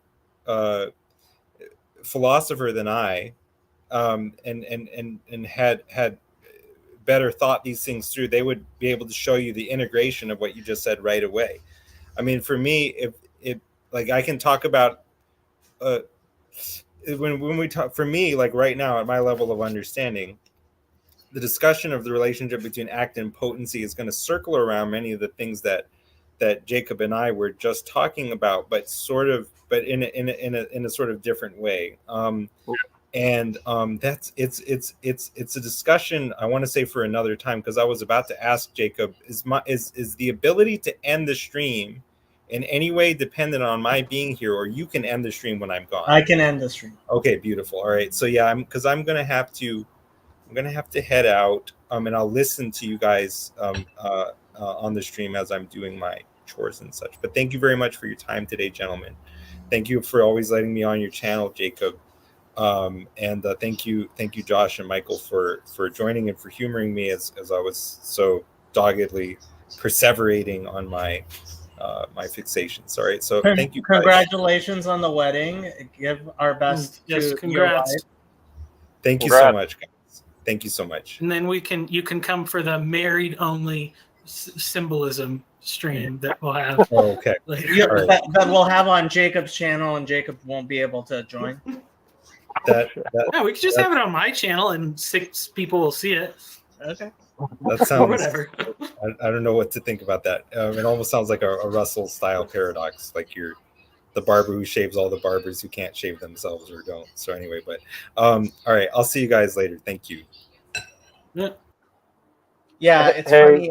I'm teaching a parenting class, and it's like my friends were making fun of me for that. hey, before or I wanted to. I had been listening to Kale there for a long time, and you and him go back and forth. And I was trying to follow as best as my understanding would allow. But at some point during the conversation, I thought that I had a comment, but it kind of, the conversation moved on. But is the allegory of the cave at all, or Plato's allegory of the cave at all applicable to what he was talking about in that, meaning that there's a false light inside the cave? Is that at all related to the true light that the man finds when he goes outside of the cave? I mean, was that kind of what he was talking about as far as like God is present in the, I guess, in some of the false light as much as in the true light? Is that what he was trying to say? I mean, there is. I think there definitely is some of that there. I'm Okay. very, very hesitant, like when we talk about this, not to constantly say what we're not saying is that good and evil are the same thing. Yes. Yeah. No, Right. and yeah, because as far as I understand it, that would be like a bad thought that God wants, that he wants out of his head. He's going to expel it. He's going to burn. He's going to. It is like, because it's not like as if God can't conceive of evil. It's that he refuses. He separate. He in no way can be present inside of it. But it's not that it's as if like there's no ability to conceive of it. It's because if he wasn't able to conceive of it, he wouldn't know what it was, and that's not God. And so, like, I mean, so yeah, he doesn't. He's in no way participatory or in no way present there. So, like, you're right that we could never say that good and evil are the same thing, but I don't know. In my mind, it would seem like if we're using the thought that we're all thoughts inside of God's head until we come into reality, and then we're like a book being written. That possibly has already been written, and we're just reading along with it as the observer, or something like that. That evil is unacceptable thought that God wants expelled from His reality. Well, okay, I'm going to have to disagree with that. So Okay. you are going according to what I would say is the Greek and possibly how most Christians understand evil, which is an absence of God, Mm-hmm. which I would say is refuted by the Bible explicitly. Where at would you say? Just so I know. God says, "I am the Lord; I create evil." Isaiah 45:7. Here, I'll pull it up. Yeah.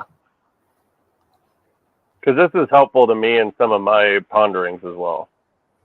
So Isaiah 45 is actually very fundamental to Jewish theology, the entire thing. But so 45:5.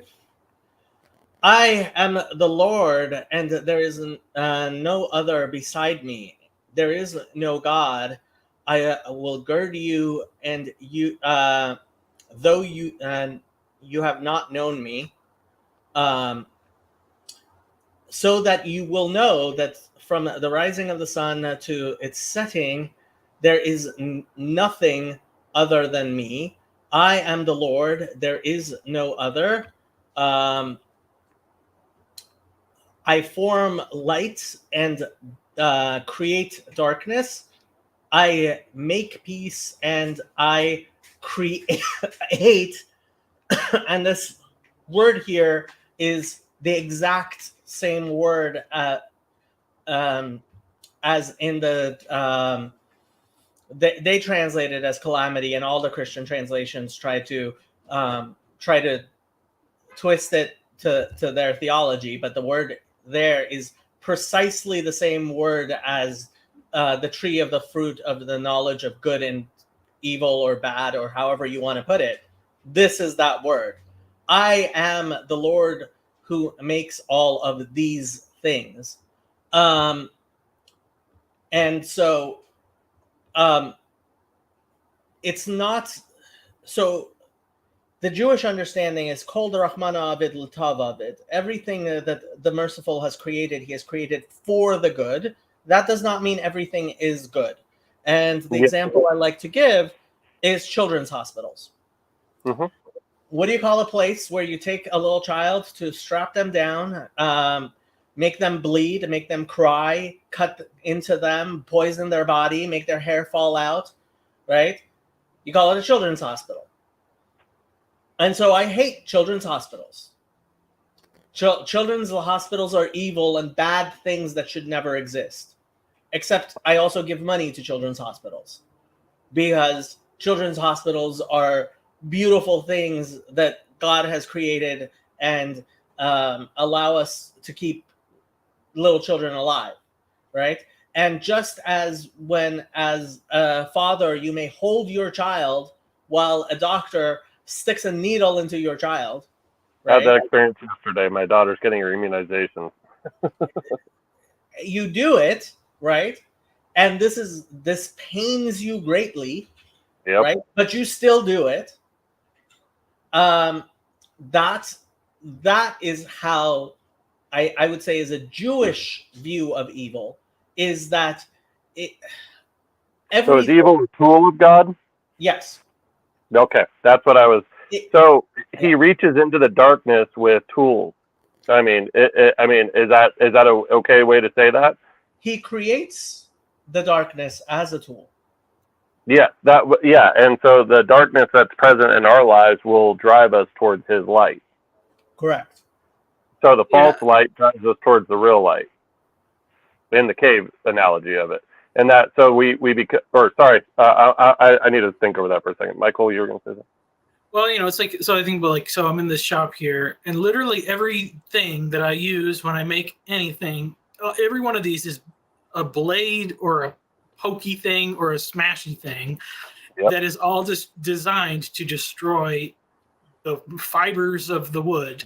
The pieces of the thing you don't want, because the table is in the wood. You just haven't constructed it yet. Right, and so like there's always a cost to creation, and I think maybe this is the thing, where like when Christians say like, and creation ex nihilo, like out of nothing, that's like, okay, but then what is nothing? It's the no thing.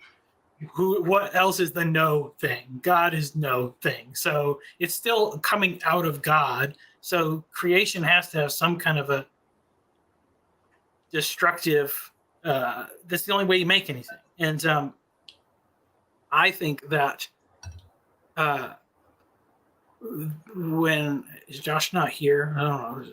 Well, he's probably listening. I turn off my camera when I have to go like zap my oatmeal because I'm really hungry.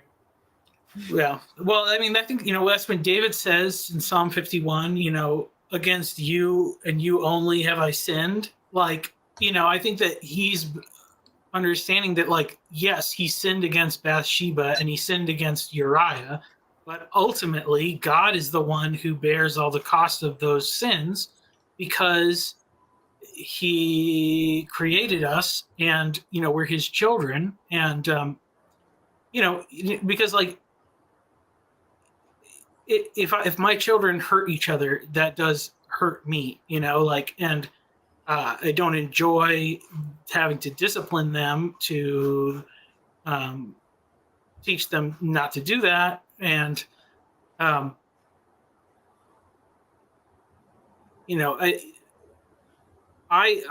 come to the point of thinking like, okay, so if you were just to have the world be a simulation and you simulate all the possible worlds, and this is what I think, like, what's the philosopher Leibniz that said, like, this is the best of all possible worlds. I think it might actually be the worst of all possible worlds.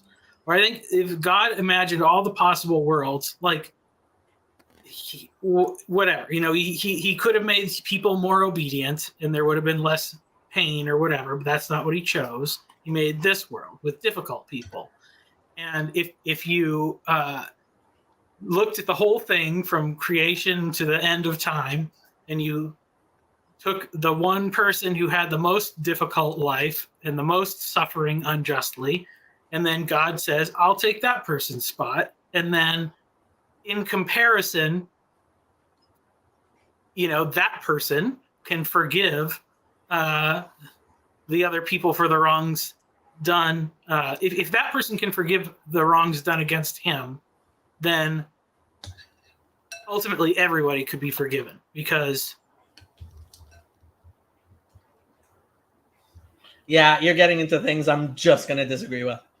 well, you can just disagree with him, but I mean, I would say like in a like God is not contingent. The world God created is the best possible world and the worst possible world, because God, that is all God can do, right? God is ultimately good. He does things in the best way possible, in a way that is hard for us to comprehend and acknowledge. And at some point, you have to go back to the book of Job and hear God say, to be vulgar, who the F are you? Which is basically what he says to Job. Yeah. Right. I think he says this in light of the one who ultimately suffers more than Job. So why? What does that have to do with anything? Because you can't. Well, because it's like the Peterson thing of, if you can't imagine yourself, like if you can't imagine yourself being the Nazi guard, you're going to be the Nazi guard. What did God experience in the incarnation that he did not know before? Nothing. But exactly. So but what's it was the point of it? The necessary condition of creation being real and not just No. imaginary. No, because God is the realness. God cannot be God. Even if Tolkien wrote himself into the Lord of the Rings, he would never be contained in the Lord of the Rings. And to pretend that Tolkien writing himself into the, like, Brothers Karamazov, right? Fyodor Dostoevsky wrote himself into that book in many, many ways over and over again, including the fact that all of the kids, like the father of all the kids, is Fyodor Fyodorovich, and all of the kids are, whatever Fyodorovich, right? So he wrote that book is an autobiography in many, many ways, but ultimately you cannot point to the Brothers Karamazov and say that is God, that is Dostoevsky, right? And in a similar way, but even infinitely more so, right? God experiences every single human life because he is the creator, he is the knowledge, he is that which makes every human life exist. And first of all, to say that God existed somehow more in Jesus than anybody else, I think is just patently false. But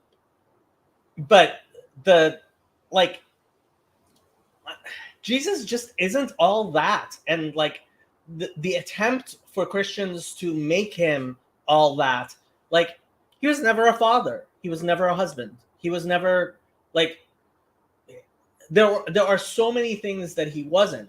So that whenever Pajot says Jesus' story is the best story, I have to say, well, first of all, then why is it told 4 different times in 4 different ways? And why the rest of the Bible? Why everybody else in the Bible? If it's all about Jesus and nothing else, then it's, I mean, the focus on Jesus is clearly idolatrous. Well, it's not only about Jesus. This is what I would say is that, okay, is this the ultimate reality that we live in right now? Not at all. Okay, so what we are living in is a prototypical reality, some sort of foreshadowing of reality to come. Like, I mean, this is my way of conceiving of it because, because like I said, anything I make, I can't just make things. Like the imagination part has to happen as well. I have to think of the thing before I can make it. And so in a sense, and when I go through the process of making things, I think about what if this goes wrong, or what if that goes wrong, or what if I do these different things, and I imagine all the possibilities I can think of, but the only one that gets created is the ones that fulfills the ultimate purpose that I want. So what happens to all those other things? They just don't exist or whatever. So, I mean, Jesus, it's not just about like the finished work, the atoning thing, because, God has this arenic quality. The universe is in God.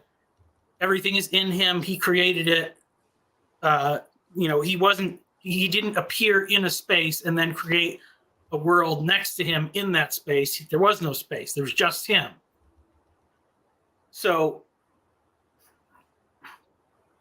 everything that's good that God wants in what I would say the ultimate creation, the new heavens and the new earth, the thing that he ultimately desired to create, is in Christ. That's what it says. And we are in Christ. It's like the ark. All the good parts of the world that Noah lived in made its way into the ark, and then it was closed up, and then God destroyed all the stuff he didn't want, and then what emerged. This is the good stuff. This is all the good stuff. This is none of the good stuff. This is the bad stuff. This is the bad stuff. Yeah, well, that's the flood. What comes out of the flood? What comes? Well, yeah. So he did. That's what happened. Is it? His flesh perished, and he rose again. So he did. Yes. Yeah. Yes. I don't see it. Okay, that's fine. I know. I mean, but no, Michael, it's not fine because you were just talking about the importance of the actual real, right? It's fine because I haven't learned Hebrew yet. You have your excuse as long as I don't learn Hebrew. That's your excuse. It's not a matter of excuse, Michael. No, where's Jesus? If he's really resurrected, where is he? He is in our hearts, in my heart. Yeah, I have experienced him. Okay, so the ascension nullifies the incarnation. No, it doesn't. First of all, I don't necessarily think that he is not in bodily form all over the place doing all sorts of things, because there's one I read the other day of Jesus appearing to a guy, a Muslim guy, a Hezbollah jihadi guy in a prison, standing before him. Yeah. And he says, "I'm Jesus Christ," and the guy becomes a Christian. Well, I'm glad he had a and he was in Iran, yeah, spouting words to some guy, yeah, right, who's writing them down, and he says, "What is this book? A man in white gave it to me," and then he brings it to somebody that can read it and says, "That's the book of John." Mm-hmm. So, I mean, Jesus is all over the place doing all sorts of things. I mean, the world is combinatorially explosive, but if I want to spend 18 hours a day just listening to testimonies of things that Jesus is doing, I can do that. So you could, yeah, but that would be idolatry and it would destroy the world. No, I just listen to it some, and then it encourages me to go and share those things with other people. Look, I am very, very happy that Jesus inspires people to move from Hezbollah to not being Hezbollah, or you from like your normal idolatry to being less idolatry. And that's, when David Brooke became a Christian, I was sure that was him moving towards godliness as opposed to what he was before. But ultimately, if we're looking towards the ultimate end, in that ultimate end, this falls away. The crucifixion falls away because that is death.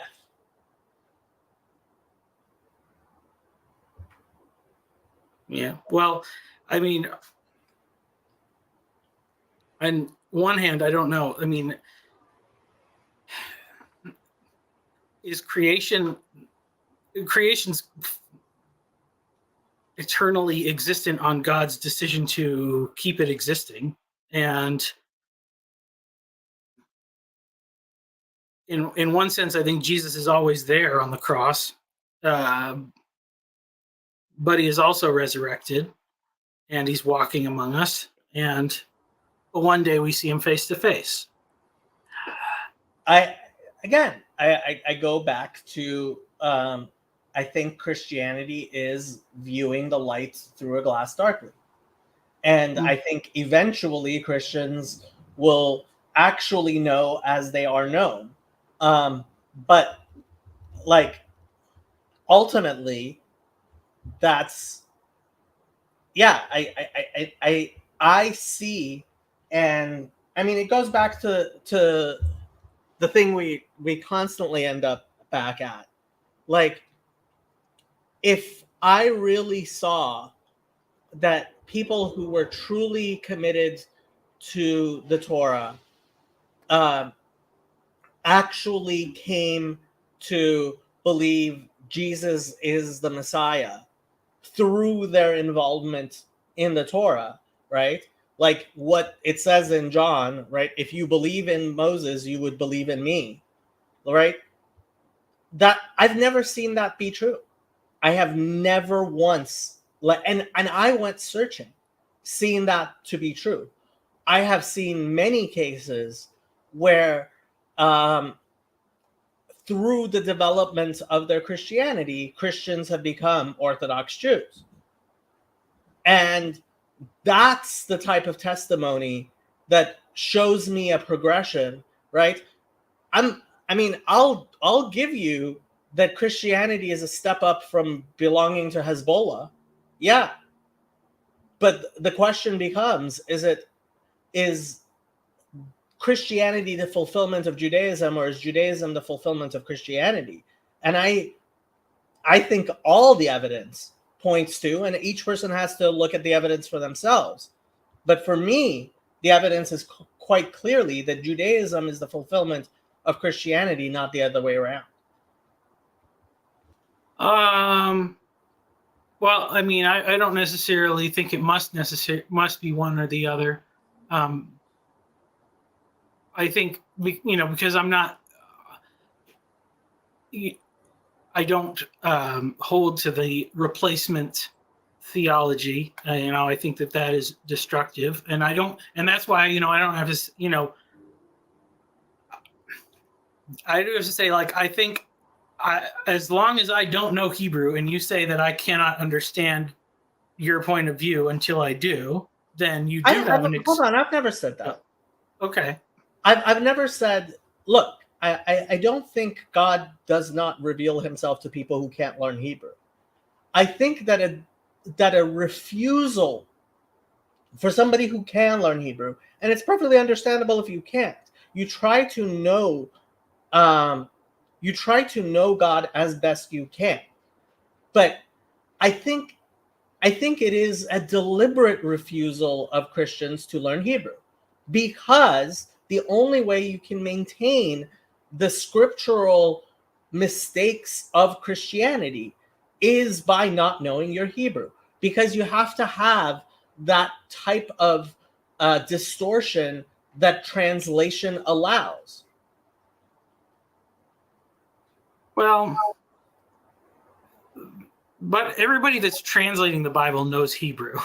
and there are many, Correct, many Christian missionaries. Like that's the but you choose, but like they if pull I if translators off the translation committees because these people don't agree with your Christian values.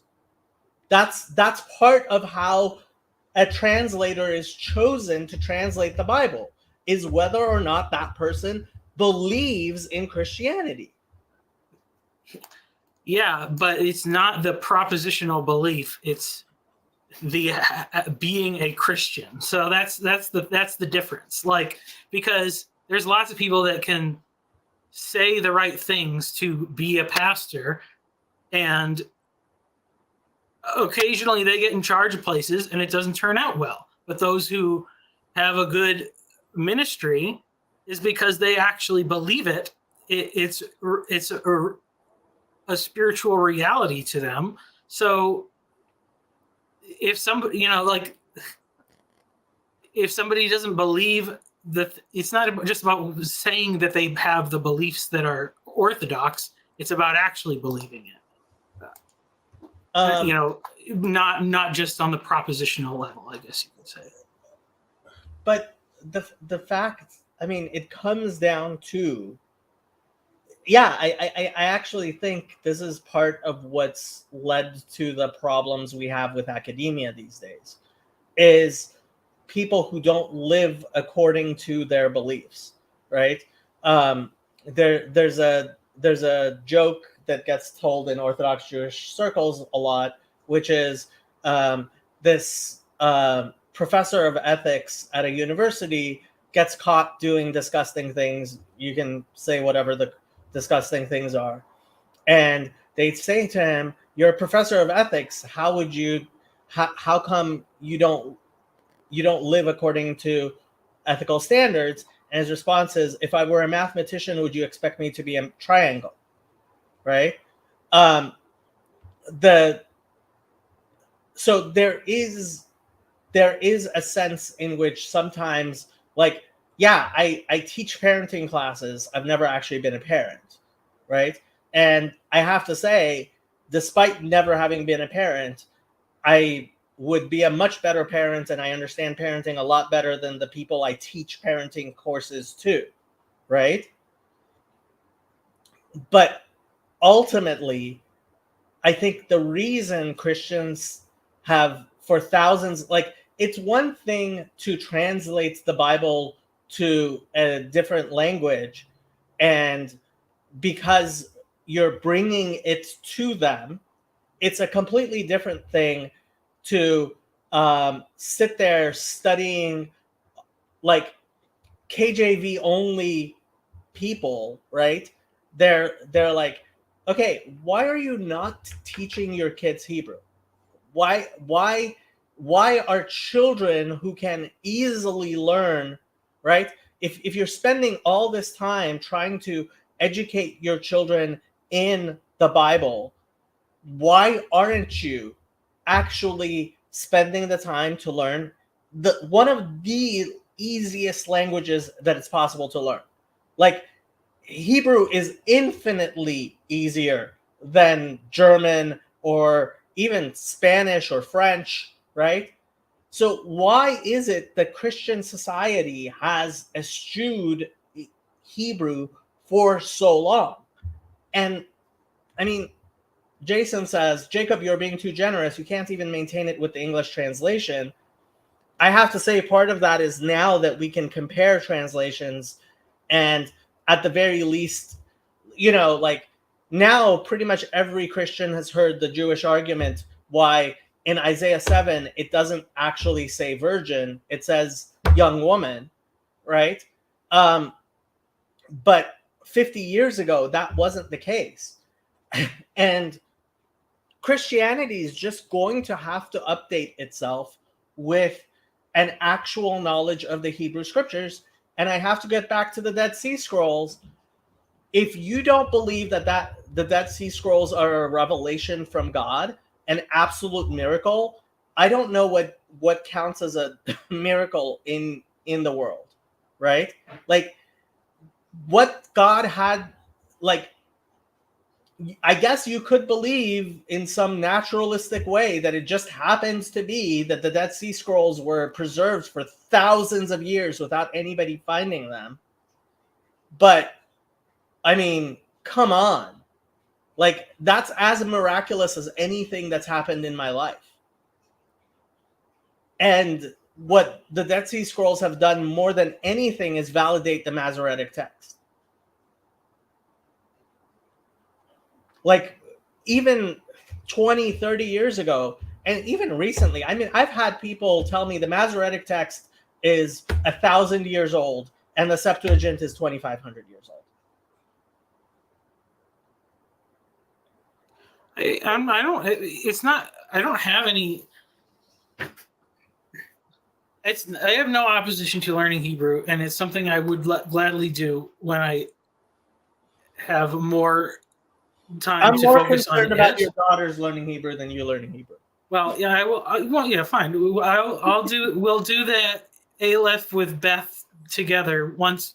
I'm waiting until my daughter learns how to fully read English, Okay. and then you before introducing new letters and characters and stuff. So Okay. she's getting close. But How old is she? 5. Okay. You know,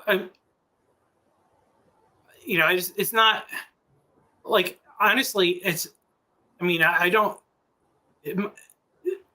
have the rigid faith like the KJV only people that hangs on such a tight string of propositions that if one falls out of place, the whole thing crumbles. I'm basically, living under the assumption that I must be 99% wrong about almost everything. But I know that the reason why my father's a changed person, not on drugs, not afflicted by demons, is because of Jesus and because of Christians who profess Jesus. I know the reason why my mom and my dad met each other and got married is because of Jesus. I know the reason why my relationship with my parents is better than it's ever been is because of Jesus. I know Jesus is the reason why I am married to the woman that I'm married to, which means part of why my children have Jewish heritage. And obviously getting to know you and the other people has been a good thing for me, because, I can see, I don't have the view that I probably had when I was a lot younger, the way a lot of Christians do talk about, like, the Jews as it's presented in the New Testament. I mean, I have my suspicions that they might have been in a rough time. I think that Jesus, whether he is explicitly mentioned, I'm thinking some of those Pharisees probably gave a good long thought about some of the stuff he said, even if they didn't want to give him the credit for whatever decisions they came up with on some things. I think that he had an impact, even if it was not necessarily that that all the Jews became Christians right away. Like, I think God has a longer term plan than that. And if the Christian problem is that they're wrong in some sense about the nature of the incarnation, it doesn't really.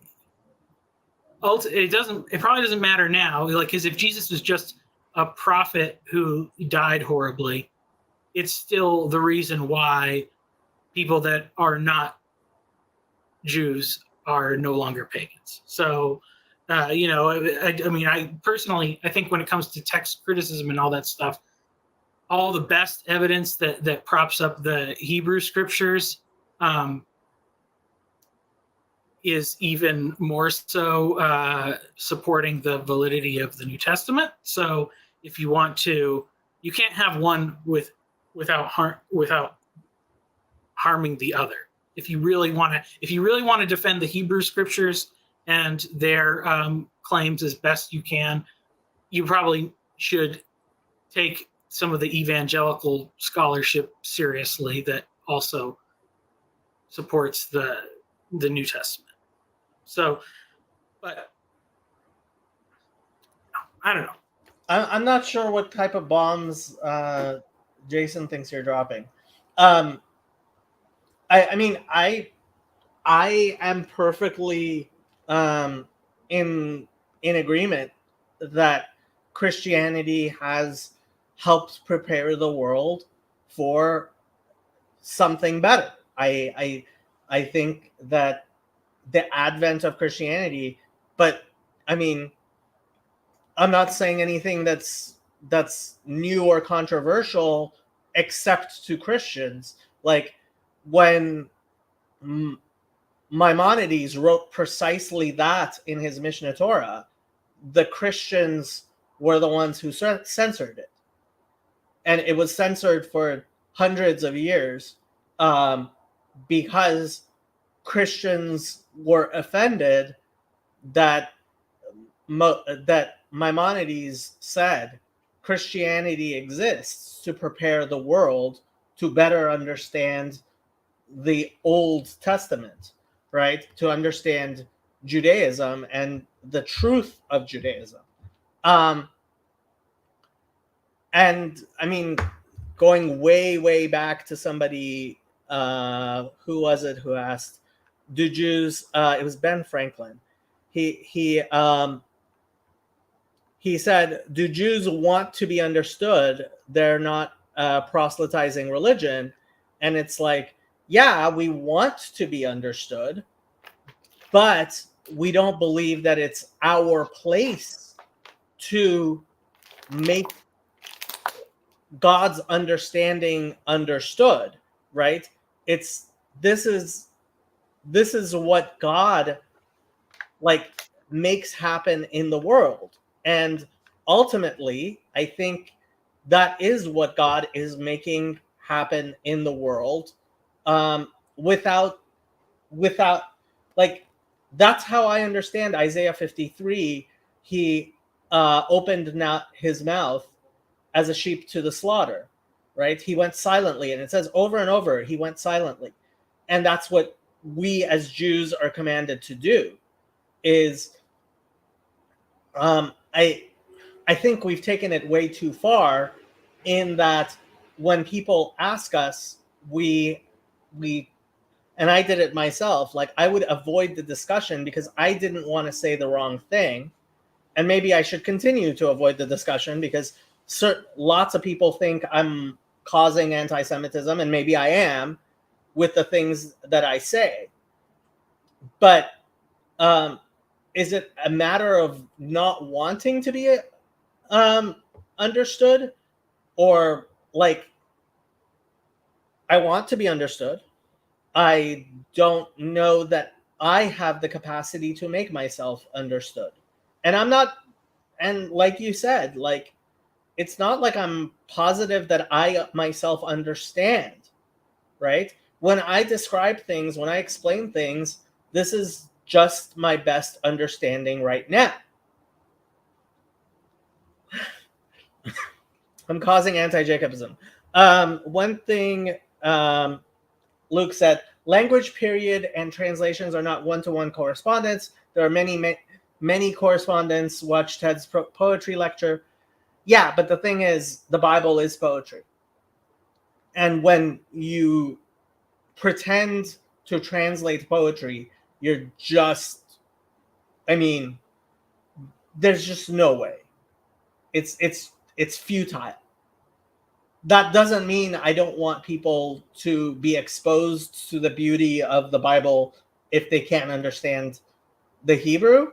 But I will say that I have never once met a single Jew who knows Hebrew who believes that, um, who has said, "Oh, I don't believe in Genesis. Like I don't believe in the Genesis view of creation because I believe in evolution, and therefore I don't believe in Judaism because." Genesis 1 is one of the most obviously poetic texts in the entirety of the Bible.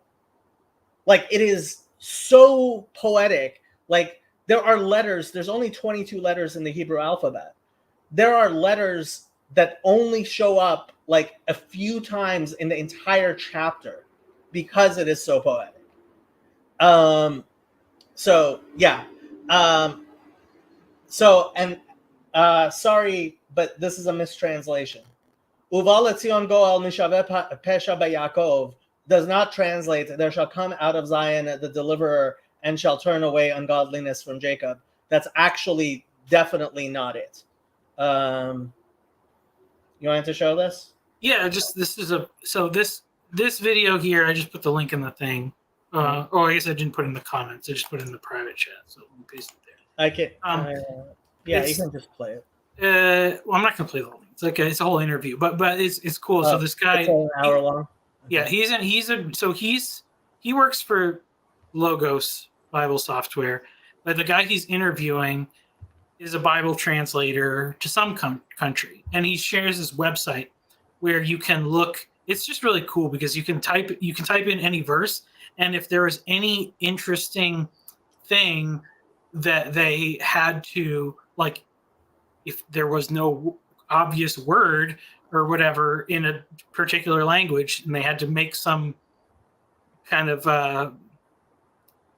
adaptation or whatever to translate the Bible from Hebrew into whatever language they're translating it into, it gives you like the back translation back into English of what they did. So it's just interesting stuff, like how some of those South American language, when they talk about the serpent in the garden, like they couldn't use the word, like the regular word for a snake, because it had some specific meaning in that language, and they couldn't use, like, the other choice was like a crocodile, but that wasn't what it was. But then they had this like mythological name for some like snake god kind of a thing, and they use that word instead. So it's just an interesting thing, like, in that sense, the translation to that language makes the significance of the snake in the garden more readily apparent than in English or whatever. So, but it's a cool website. You can play around with it. So, I guess I could just get the link for the website out of the description too. I'm glad Christians are playing with so much of like the various translations, and like that's what my channel started out being, was was actually showing people how to use the various websites to try to get better at the Hebrew. That's what my channel started as.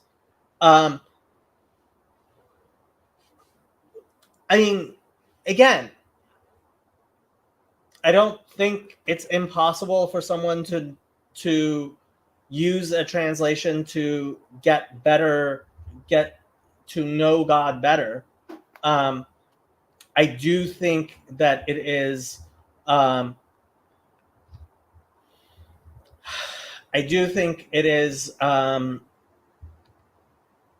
that's not going to show up on. So put it in the private chat. So I'll put it on the thing. Yeah. But I'll put it on my channel. The what you call it. But yeah, my brain is starting to fry. But I do think there's something important about the Hebrew, and I do think ultimately learning Hebrew does help you. Now, you mentioned Aleph with Beth, and so Andrew, who is Beth's husband, is he actually works on Bible translations, and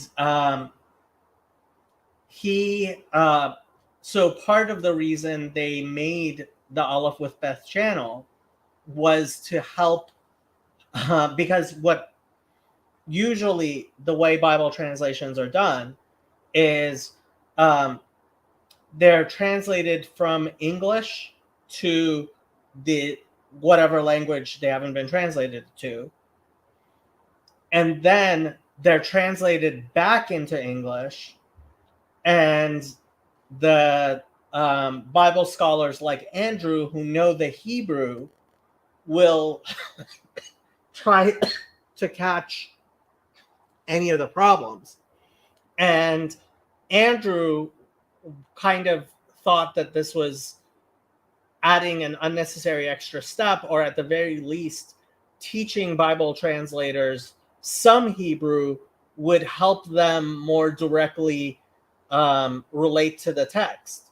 So that's actually how their channel started, was teaching Hebrew to Bible translators. And look, I think it's wonderful. I think it's wonderful that Christian translations are getting better. I think it's wonderful that we're spending more time looking at the Dead Sea Scrolls and the Masoretic text. And frankly, I was really surprised when we started doing the Greek Bible study to see some of the things I did see in the Septuagint. My Greek is horrible. Like, I can't read Greek at all. But like, while we were doing that, it was actually interesting. So Psalm 22 in the Septuagint, it starts out by saying, is far away from my unintentional sins, right? My salvation is far away from my unintentional sins. And when you know Hebrew, you see clearly how that's a mistranslation, right? The word there in the Hebrew is shagati, and the person understood it as shagagati, right? Which, it's very close, and shagagati is much more of a common word. And now you're talking my language. Now you're talking my language. Zephaniah 3:9. But yeah, look, I do think Zephaniah 3:9 is ultimately where it's at. That the people will turn to a pure language so that we may all serve God together. And I think turning towards Hebrew is, and a Hebraic understanding of the Gospels is the way forward. It's just funny because the Greek Orthodox will say that it's Greek, and the Ethiopian Church says that it's Ge'ez, and I'm sure.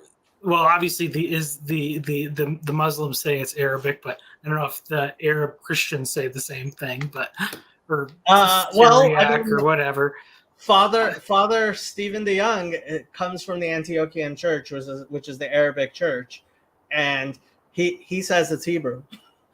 Well, I mean, I think that, and this is the thing that to me made me not have to think about, like, because I'm a creationist, but I don't have to, like, take everything in the first 11 chapters of Genesis as like that we understand it so well, because if we think, I think it seems pretty clear that we assume that text was not just something Moses said for the first time on Mount Sinai, but that was preserved through Abraham.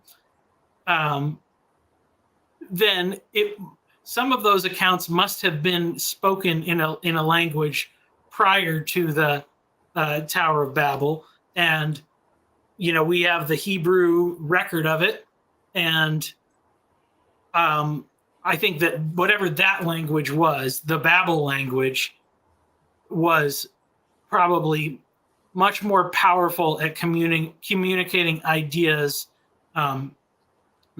than any of the languages we have now. A more poetic language, probably a language that is, based in song, even a sung language, something like that. So,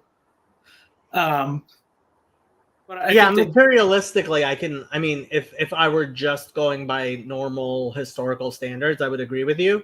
I have a faith that Hebrew is the original language, and yeah, it's.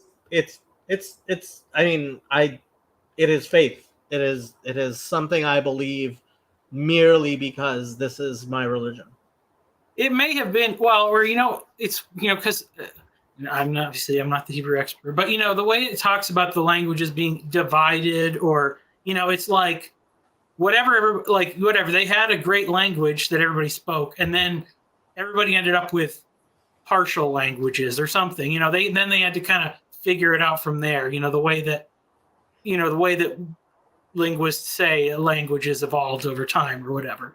So it may have been the more complete version of Hebrew, but who knows? You know, but it's interesting just because like you can pack so much more information into a language than the languages that we typically all speak. Yeah, I mean, so it goes back to a lot of what Luke is constantly talking about, which is like the more primitive and vague a language is, the more poetic and universal. And yeah, I mean, Greek is a much more exact language than Hebrew, and to some extent, I think, like, yeah, this isn't anything we're going to actually solve today. Yeah. I am going to give you final words because I actually have to go work and stuff. Before I do, like, behind you, is that 4 of the exact same tool, or are those different tools? They're all slightly different sizes. Okay. Yeah, Because it different just looks hand like you have planes. 4 exactly of the exact same tool, and I don't understand why you would need 4 of that one tool. Well, those are all vintage, and I bought them at yard sales, and they'll like fix them up and stuff. So they're all most of those are all okay. That one is big. That one is big. That one is a little smaller, and that one's really small, or the other way around. And then I have a really big one up there that you can only see the bottom of. What are they called? Hand planes. Ant They make planes? hand Oh, plane. hand plane. planes. Yeah. Okay. Or a And plane. what do they whatever. do? They make things flat or smooth.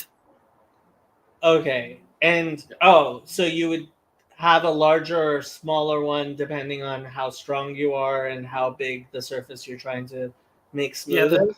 the big one. So the big one up top, that one is for making making the edge of a long board straight. The smaller ones are more used for smoothing out an uneven surface.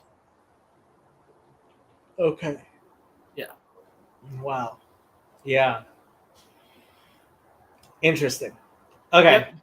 Anything you wanted to say before I end the stream?